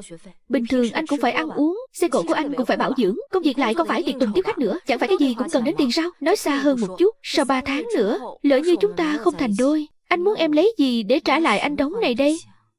Anh không cần em trả mà. Tóm lại là anh không cần em trả. Nhưng mà em không phải là người thích mắc nợ người khác. Nói đi cũng phải nói lại, sao hôm nay anh có thể chỉ mua quần áo cho mỗi Đường Đường chứ? Quần áo của Dân Diệu đã đủ nhiều rồi. Thế cũng không được nhất bên trọng nhất bên khinh. Bên ngoài người ta hay xì xào, có mẹ kế là ba ruột cũng hóa ba dượng. Em không muốn Dân Diệu phải chịu tủi thân như thế. Anh có nghe không đấy? Cười cái gì mà cười, em đang nói chuyện với anh đấy. Anh nghe rồi.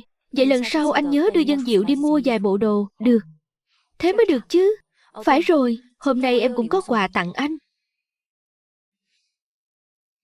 Hôm nay em đi xem cửa hàng, thấy hợp nên em mua thôi. Chắc là không đến nỗi xấu đâu nhỉ? Cơ mà anh đẹp trai thế này, chắc cô gái tặng cái này cho anh cũng xếp hàng dài nhỉ? Không có đâu, đây là lần đầu tiên đấy. Mẹ ơi, sao thế con? Con đói rồi. Bao giờ mới được ăn cơm ạ? Mẹ ra nấu cơm ngay đây. Vậy, em đi nấu cơm trước nhé. Thanh Nguyệt, cảm ơn em. Chúng ta đang thử hôn nhân mà, đều là vợ chồng cả. Chuyện nên làm thôi. Chúng ta làm vợ chồng.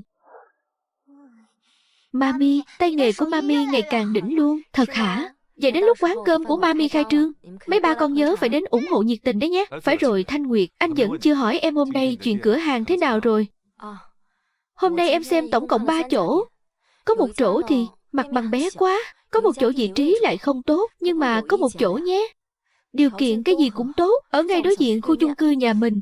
Luôn chỉ là tiền thuê hơi chát một chút, đòi những 25 vạn. Nếu em bỏ hết vốn liếng ra để thuê chỗ đó, thì em chẳng còn tiền để sửa sang nữa.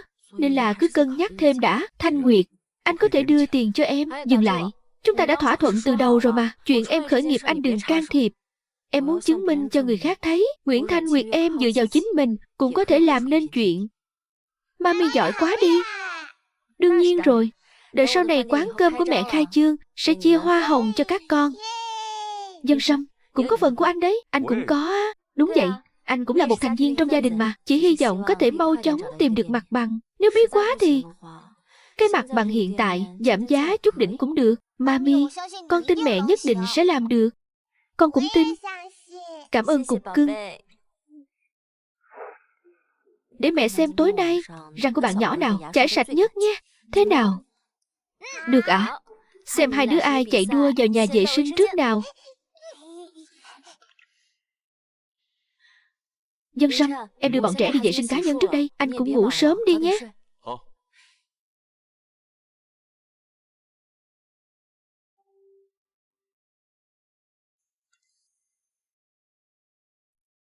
Tạ Minh Diễn, giúp tôi làm 2 việc.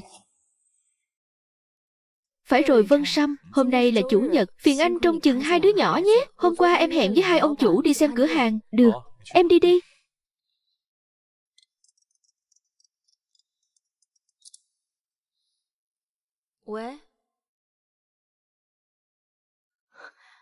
Thật sao ạ? Hôm nay tôi có thể qua ký hợp đồng ngay lập tức. Mami sao thế ạ? Chuyện là không phải trước đây mẹ đã chấm một mặt bằng, nhưng giá cực đắt sao? Hôm nay ông chủ đó đột nhiên gọi điện cho mẹ bảo là có việc gấp muốn giảm giá cho mẹ. Chỉ lấy mẹ 20 vạn thôi. Mami sắp sửa có quán cơm của riêng mình rồi. Chúc mừng Mami.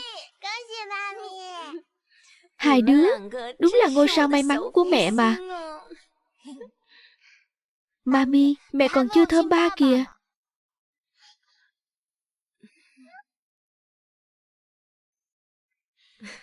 Cũng phải cảm ơn ba. À đúng rồi, mẹ phải gọi cho Tư Tư bảo dì ấy chuyển tiền qua đây. Mấy ba con ăn trước đi nhé, mẹ đi gọi điện thoại. Người anh em, vụ quán mì tôi lo xong rồi, còn chuyện của Hứa Thiên Dương thì phải đợi thêm vài ngày nữa. Cảm ơn nhé. Khách sáo làm gì? Nhớ là nợ tôi thêm 2 bữa cơm đấy. Tư Tư à. Chuyện cái mặt bằng ấy mà. Tớ lo xong rồi. Cậu chuyển khoản số tiền đó qua đây được rồi. Ok Thanh Nguyệt. Tớ chuyển khoản ngay.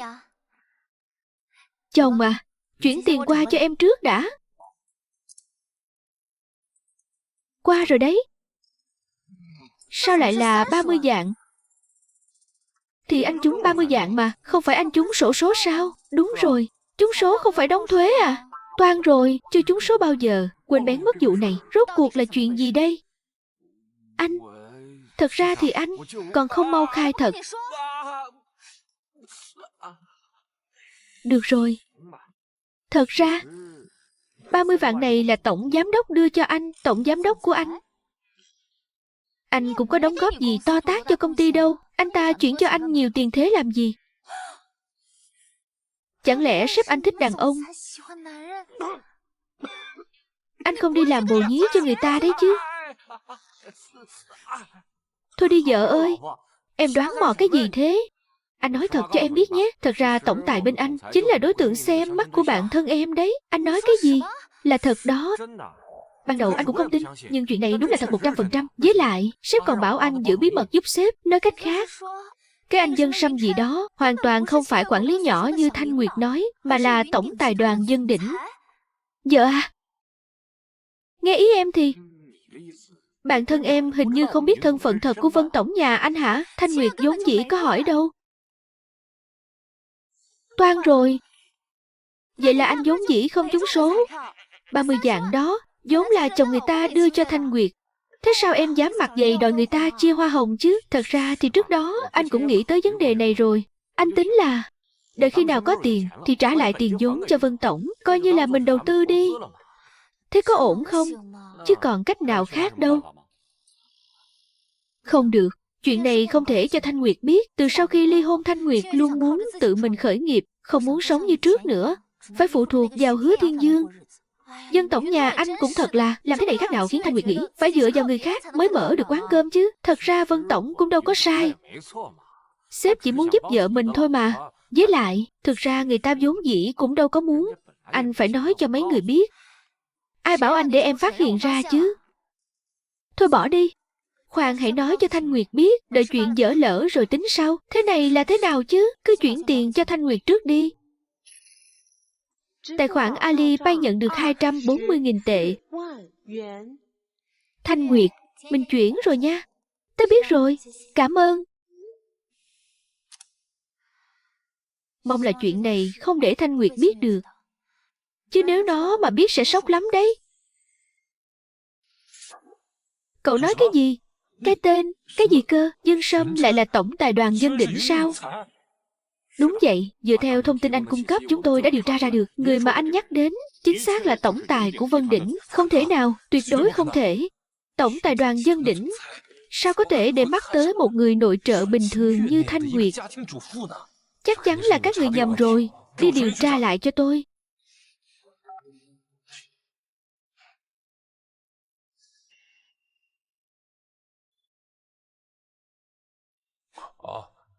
Sếp Điền, sao anh lại tới đây? Là thế này, Tiểu Hứa à, công ty dự định triển khai một dự án mới, muốn cậu làm người phụ trách dài hạn, nên sẽ điều chuyển công tác cậu qua đó. Điều chuyển công tác, sếp Điền, thế là điều đi đâu vậy ạ?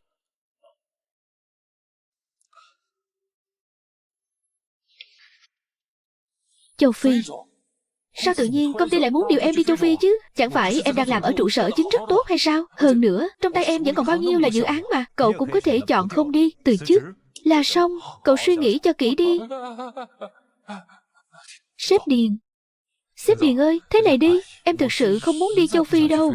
Đây là dự án dài hạn, đi rồi thì chưa chắc đã có ngày về nước. Anh xem thế này được không? Em chấp nhận giảm lương, giáng chức em xuống 2 bậc luôn. Em làm lại từ vị trí tổ trưởng có được không? Tiểu Hứa này, đây không phải là vấn đề cậu có chịu giáng chức hay không. Vậy thì là vấn đề gì ạ? Có trách thì trách cậu đã đắc tội với người không nên đắc tội. Đắc tội với người không nên đắc tội sao?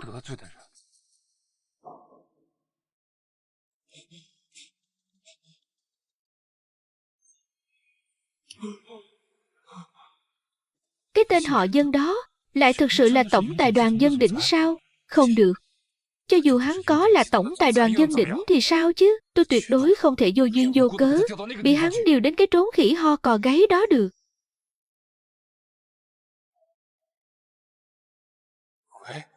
Có phải Dương tổng của tập đoàn Chí Thắng không ạ? Tôi là Hứa Thiên Dương của tập đoàn Thiên Vũ đây ạ. Tôi có chút việc muốn nhờ anh giúp đỡ một chút.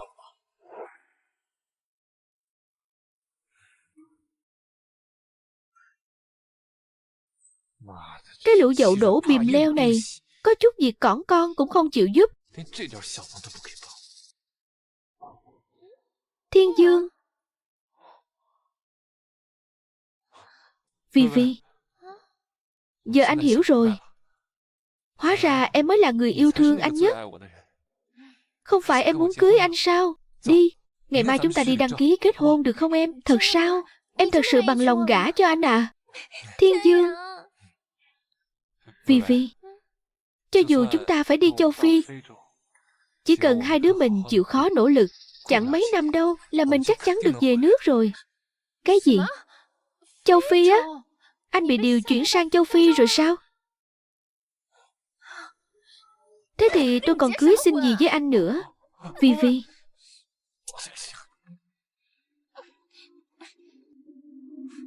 cầm lấy đi. Cứ tưởng anh cũng được coi là con dễ dàng trong tập đoàn, không ngờ là phế vật. Mới đó đã bị đày sang châu Phi. Thế thì ngày anh bị đuổi việc cũng chẳng còn xa đâu. Cầm lấy đồ của anh, mau cút xéo đi. Cút đi. Biến.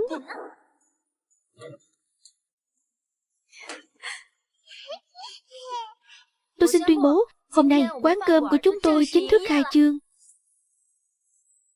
Để mở được quán cơm này thật sự chẳng dễ dàng gì. Chúng ta đã tốn bao nhiêu tâm huyết. Sau này ấy à, vẫn phải nhờ cả vào mọi người cùng tôi cố gắng nhé. Để quán cơm của chúng ta làm ăn phát đạt. Mọi người vào trong làm việc đi thôi. Đi từ từ thôi nhé. Tương Dực Nghênh Quân.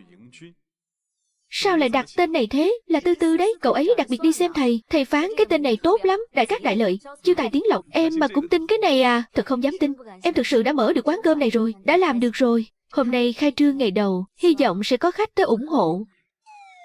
Yên tâm đi, kiểu gì cũng có khách mà. Mami ơi, để tụi con đi phát tờ rơi giúp mẹ. Được thôi, vậy nhờ cả vào các con đấy nhé. Đảm bảo hoàn thành nhiệm vụ. Được rồi, đi thôi.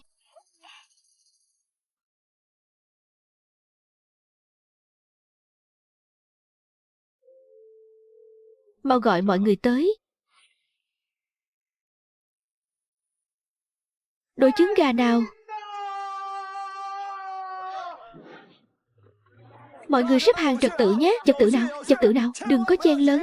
Mọi người nghe cháu nói này, hôm nay hoạt động của quán cháu chỉ cần từng ăn tại Tương Dực Nghênh Quân đã thanh toán xong, chúng ta cứ dựa vào cái hóa đơn thanh toán đó, mỗi người có thể đổi lấy 20 quả trứng. Chương trình này kéo dài mấy ngày, họ hàng nhà tôi đến có được tham gia không? Đương nhiên là được rồi. Chương trình của chúng cháu dự kiến còn kéo dài khoảng 10 ngày đến 8 ngày nữa. Nhưng có một yêu cầu duy nhất, chúng ta tuyệt đối không được để bà chủ của Tương Dực Nghênh Quân biết về chuyện này, nếu không chương trình sẽ kết thúc ngay lập tức. Mọi người đã rõ chưa? Được rồi, tôi đảm bảo sẽ không nói. Thế nào? Cách này của tôi có phải là quá đỉnh không? Thật không ngờ cây vạn tuế là Vân tổng của các cậu cuối cùng cũng nở hoa rồi. Chỉ là không ngờ tới lại nở một cách lặng lẽ như vậy. Cậu nói xem có phải không? Tổng tài quyết sách anh Minh biết là từ miệng cậu thì chẳng bao giờ nghe được lời nói xấu Dân Sâm đâu. Này ông bác kia, đứng xa bà bác đó ra một chút. Đừng có mà lợi dụng sàm sỡ người ta, nếu không là cắt phần trứng đấy. Anh có chắc người phụ nữ này là đối tượng thử hôn của Dân Sâm không?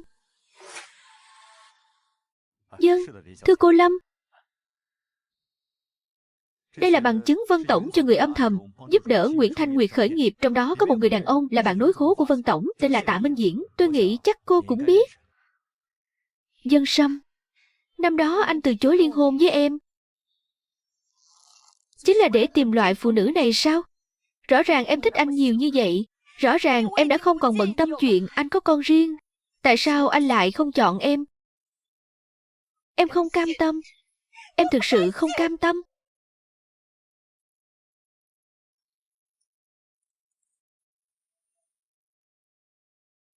Bọn trẻ đều ngủ cả rồi à? Ngủ cả rồi. Hai hôm nay vất vả cho anh quá. Đợi mấy hôm nữa, em bất bận sẽ làm món ngon chiêu đãi anh nhé. Được. Sổ sách tính toán thế nào rồi? Anh xem này, đây là doanh thu của chúng ta trong ngày hôm nay. 2.7552 tệ. Trừ đi chi phí nhân công này, tiền thuê mặt bằng và các chi phí khác, lợi nhuận vào một ngày là 5.000 tệ đấy. Trời ơi Dân Sâm, không ngờ một ngày em có thể kiếm được 5.000 tệ lận đó. Cứ theo đà phát triển này, thì chẳng mấy chốc mà em trở thành phú bà rồi. Vậy thì chúc mừng Nguyễn Tổng trước nhé. Thế anh nói xem, sau này có tính là anh nuôi anh không? Tiền thuê nhà anh không cần đóng, nợ ngân hàng thì để em tự trả. Mỗi tháng đưa thêm cho anh 2.000 tệ phí sinh hoạt. Không đúng. Cái này không thể gọi là nuôi anh. Mỗi ngày anh còn phải ở nhà, làm việc nhà, trông con mà. Chúng ta gọi là mỗi người một việc, hỗ trợ lẫn nhau. Là cô Nguyễn thật sự rất tuyệt vời. Nếu ba em mà biết chuyện, chắc chắn cũng sẽ vui lắm.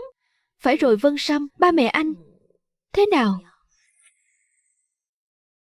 Ba mẹ anh à? Dân Sâm, con là trưởng nam của nhà họ Dân, ánh vác trọng trách của cả gia tộc. Từng lời nói hành động của con khi ra ngoài đều đại diện thể diện của nhà họ Dân. Sao con có thể vì Dân Diệu mà từ bỏ cơ hội hợp tác liên hôn với nhà họ Lâm chứ? Dân Diệu không thích cô ta thì đã làm sao? Nó chẳng qua chỉ là đứa trẻ 2 tuổi, nó thì hiểu cái gì? Sự hưng thịnh của Vân gia mới là quan trọng nhất. Con và mẹ của Vân Diệu chẳng phải cũng như vậy sao? Ba của Dân Sâm nói đúng đấy. Nếu như con vẫn cứ không học được cách nghe lời thì đừng có nhận chúng ta là ba mẹ nữa. Trong mắt bọn họ, tình thân là thứ rẻ mạt nhất. Không sao đâu, anh còn có Vân Diệu, có Đường Đường, có em. Mọi người đều sẽ ở bên cạnh anh. Thanh Nguyệt, thật sự rất cảm ơn em đã cho Vân Diệu một mái nhà. Là chúng ta cùng nhau tạo nên một gia đình. Phải rồi, cái này tặng cho em. Đây là... coi như là quà chúc mừng em khởi nghiệp thành công đi nhé. Cái này đẹp quá, nhưng mà chắc đắt lắm đúng không? Không đắt, thật đấy. Đối với anh thì không đắt đâu. Vậy được rồi, thế em nhận nhé. Thế nào? Có hợp không? Hợp lắm, để anh đeo giúp em nhé.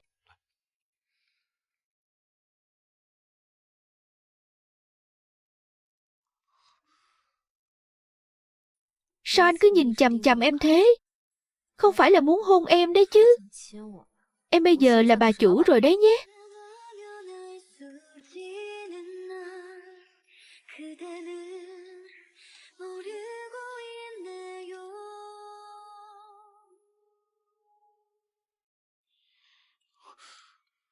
Anh là lần đầu tiên. Vậy ban nãy chúng ta cũng là lần đầu tiên.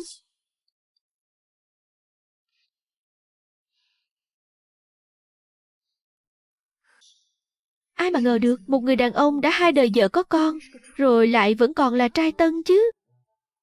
Dân Sâm, anh một mình đưa 2 đứa đi làm, thật sự không sao chứ? Mami, con thường xuyên đến văn phòng của ba mà. Vậy thời gian này vất vả cho anh rồi. Đợi 2 đứa nó khai giảng, anh sẽ đưa cả 2 đứa đi học luôn.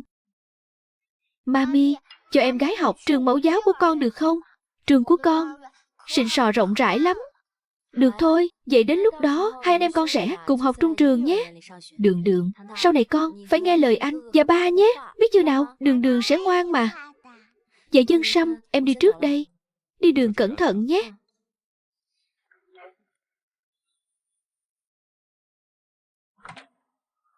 Hôm nay chúng ta không đến công ty, đi công viên giải trí thôi.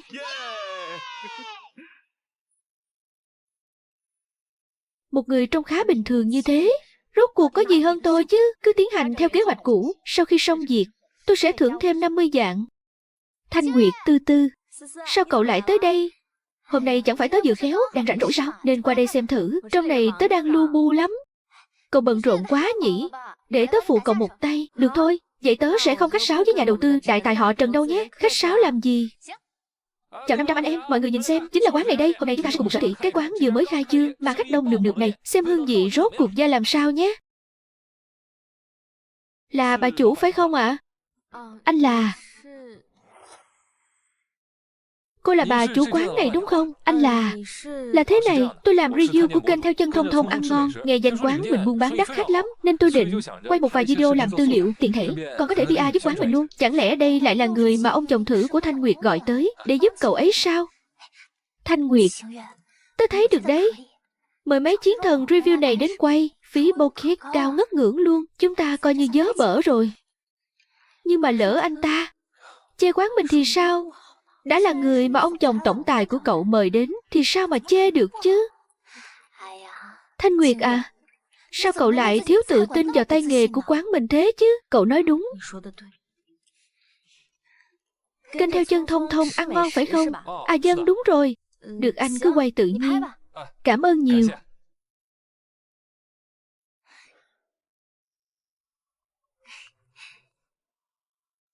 Bà chủ, hay là cô giới thiệu sơ qua một chút nhé. Chỗ chúng tôi có mấy món tủ này, đầu cá hấp ớt, tôm nõn hạt thông, còn có thịt kho tàu và bào ngư nữa.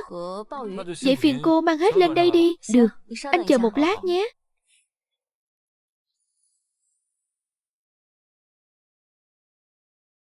Mấy món này đều là món tủ của quán chúng tôi. Anh nếm thử xem. Sao trong món này có con sâu to đùng thế này hả? Thưa anh, có vấn đề gì không ạ? Cô nhìn đi, đồ ăn nhà các người có con sâu to như này, nguyên liệu chắc chắn không tươi rồi. Không thể nào đâu thưa anh, nguyên liệu của chúng tôi đều rất tươi mới mà. Tươi chỗ nào hả?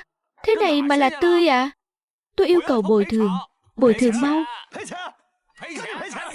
Ôi trời, tôi cũng ăn phải sâu rồi này, quán này có vấn đề à? Anh nói linh tinh cái gì đấy? Mọi người nhìn xem, đây là bà chủ đấy, mọi người nhất định phải né gấp nhé. Cái quán đồ Hồ Nam này vừa khó ăn lại còn có sâu, không đúng nha.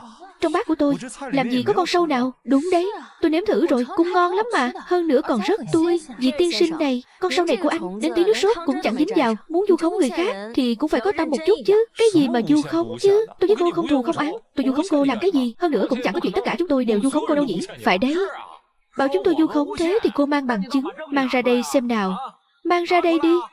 Thanh Nguyệt, trong quán lắp camera mà. Cậu trích xuất camera cho họ xem, cho họ sáng mắt ra. Hôm trước bận khai trương quá, nên vẫn chưa kịp lắp camera. Tôi thấy các người cố tình không lắp camera thì có, sợ người khác phát hiện ra mấy trò khuất tất trong quán chứ gì. Cứ tưởng quán này cũng được, không ngờ lại không có tâm thế này. Hai vị khách này, quán chúng tôi tuyệt đối không bao giờ làm ra cái loại chuyện đó. Thế này đi, tôi sẽ cùng các anh lên đồn công an để phân xử. Chúng tôi việc gì phải đi với cô chứ? Chúng tôi có phạm pháp đâu. Mọi người xem, bà chủ này đúng là ép người quá đáng mà.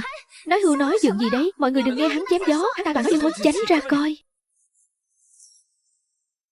Không được để hắn thoát, chặn hắn lại, không ổn đâu. Giờ mà giữ hắn lại lưu loa lên là chúng ta ỷ mạnh hiếp yếu bây giờ. Thế tính sao giờ?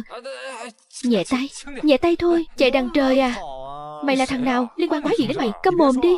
Đúng là có liên quan đến tôi đấy. Mở to mắt ra mà nhìn xem, đây là cái gì nhé? Mày, quay lúc nào thế? Sao? Nhận rồi à? Các người có biết tội vu khống, đặc điều đều được quy định rõ ràng trong pháp luật không hả?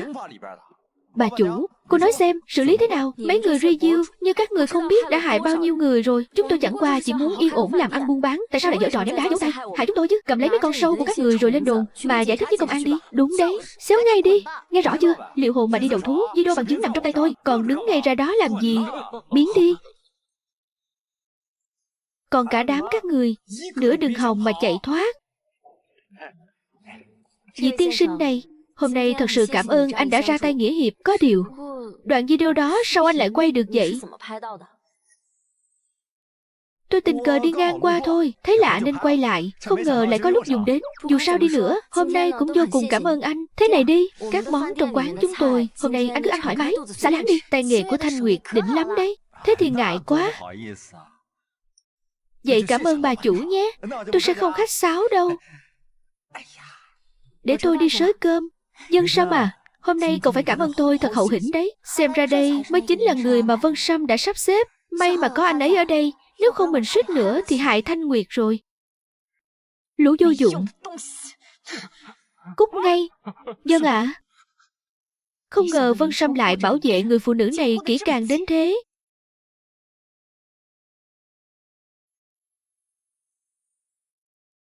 Nguyễn Thanh Nguyệt.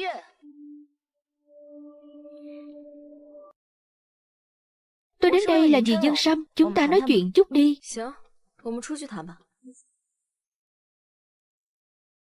Giải trưởng, sao cô ta lại mò đến đây?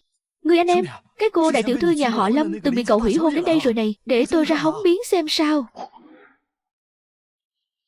Cứ nói ở đây đi.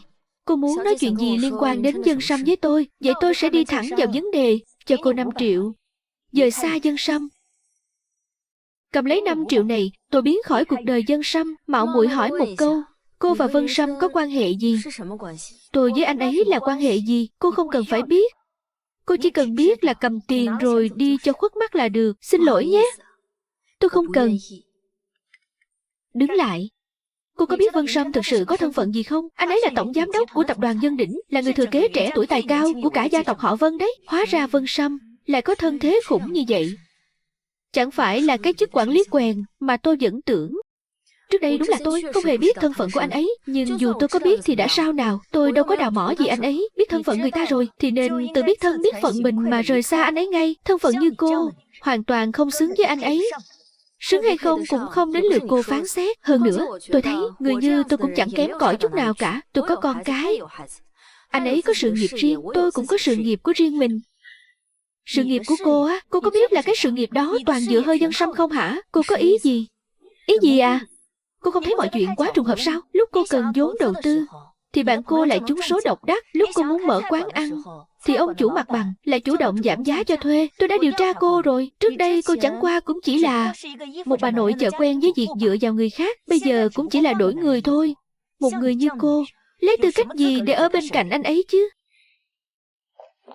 Thanh Nguyệt, tớ thấy hơi lo cho cậu, nên chạy qua xem sao. Cô ta chính là người đầu tư cho cô. Bạn tốt đấy hả? Cô cứ hỏi cô ta xem những gì tôi nói có đúng không?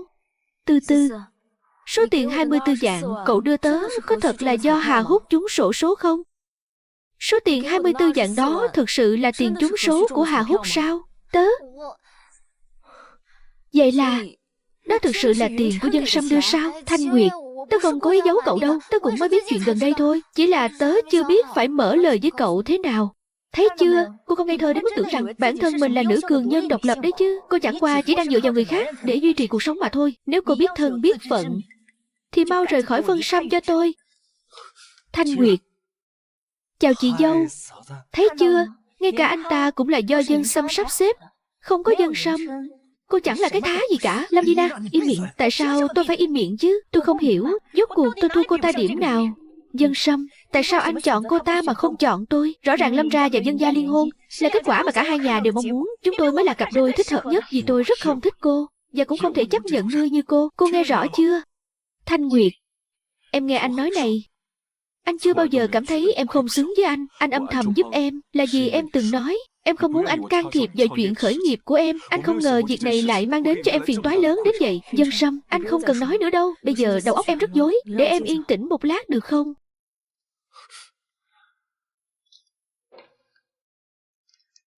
Thanh Nguyệt, Dân Sâm, chúng ta nói chuyện đi. Được. Bản kế hoạch kinh doanh quán ăn Tư Ra này hoàn toàn không phải do anh tùy tiện tải trên mạng về, mà là tìm chuyên gia viết riêng. Đúng không? Đúng vậy. Vậy Hứa Thiên Dương đột nhiên bị điều chuyển sang châu Phi cũng là do anh làm.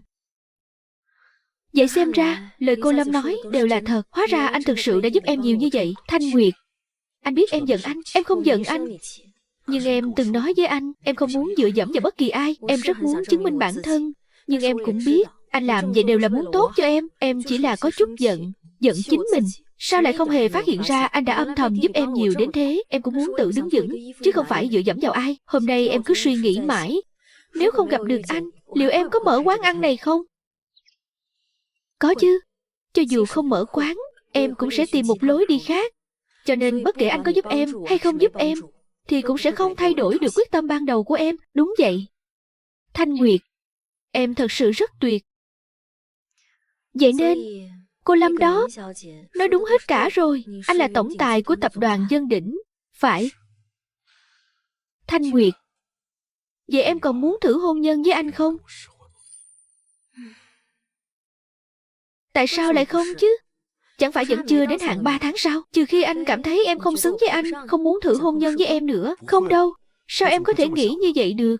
Chỉ có điều, hình như em nợ anh hơi nhiều. Phải trả dần thôi. Em muốn trả dần thì anh sẽ từ từ đợi.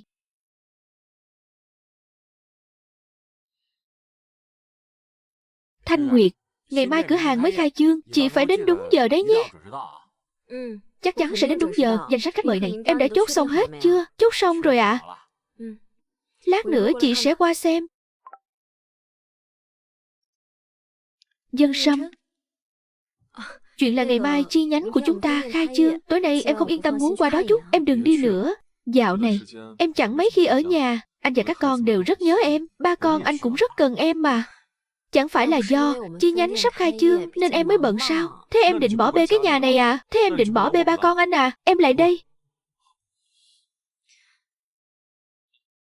Có phải dạo gần đây em quá coi trọng công việc rồi không? Em bỏ bê cả gia đình lẫn anh rồi đấy. Dạo này đúng là em hơi bận thật. Có lơ là ba con anh một chút. Xin lỗi anh nhé. Vậy tối nay có thể...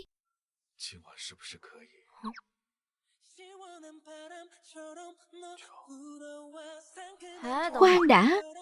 Dân tổng, cái chi nhánh này của chúng em, ngài có muốn góp chút cổ phần không? Không thành vấn đề. Em cần bao nhiêu tiền? Anh chuyển cho em ngay bây giờ. Để em nghĩ xem. 24 vạn nhé. Em coi thường chồng em đấy à. Anh chuyển cho em 35 vạn. Dân tổng hào phóng quá. Được. Chuyện đương nhiên rồi. Về rồi à?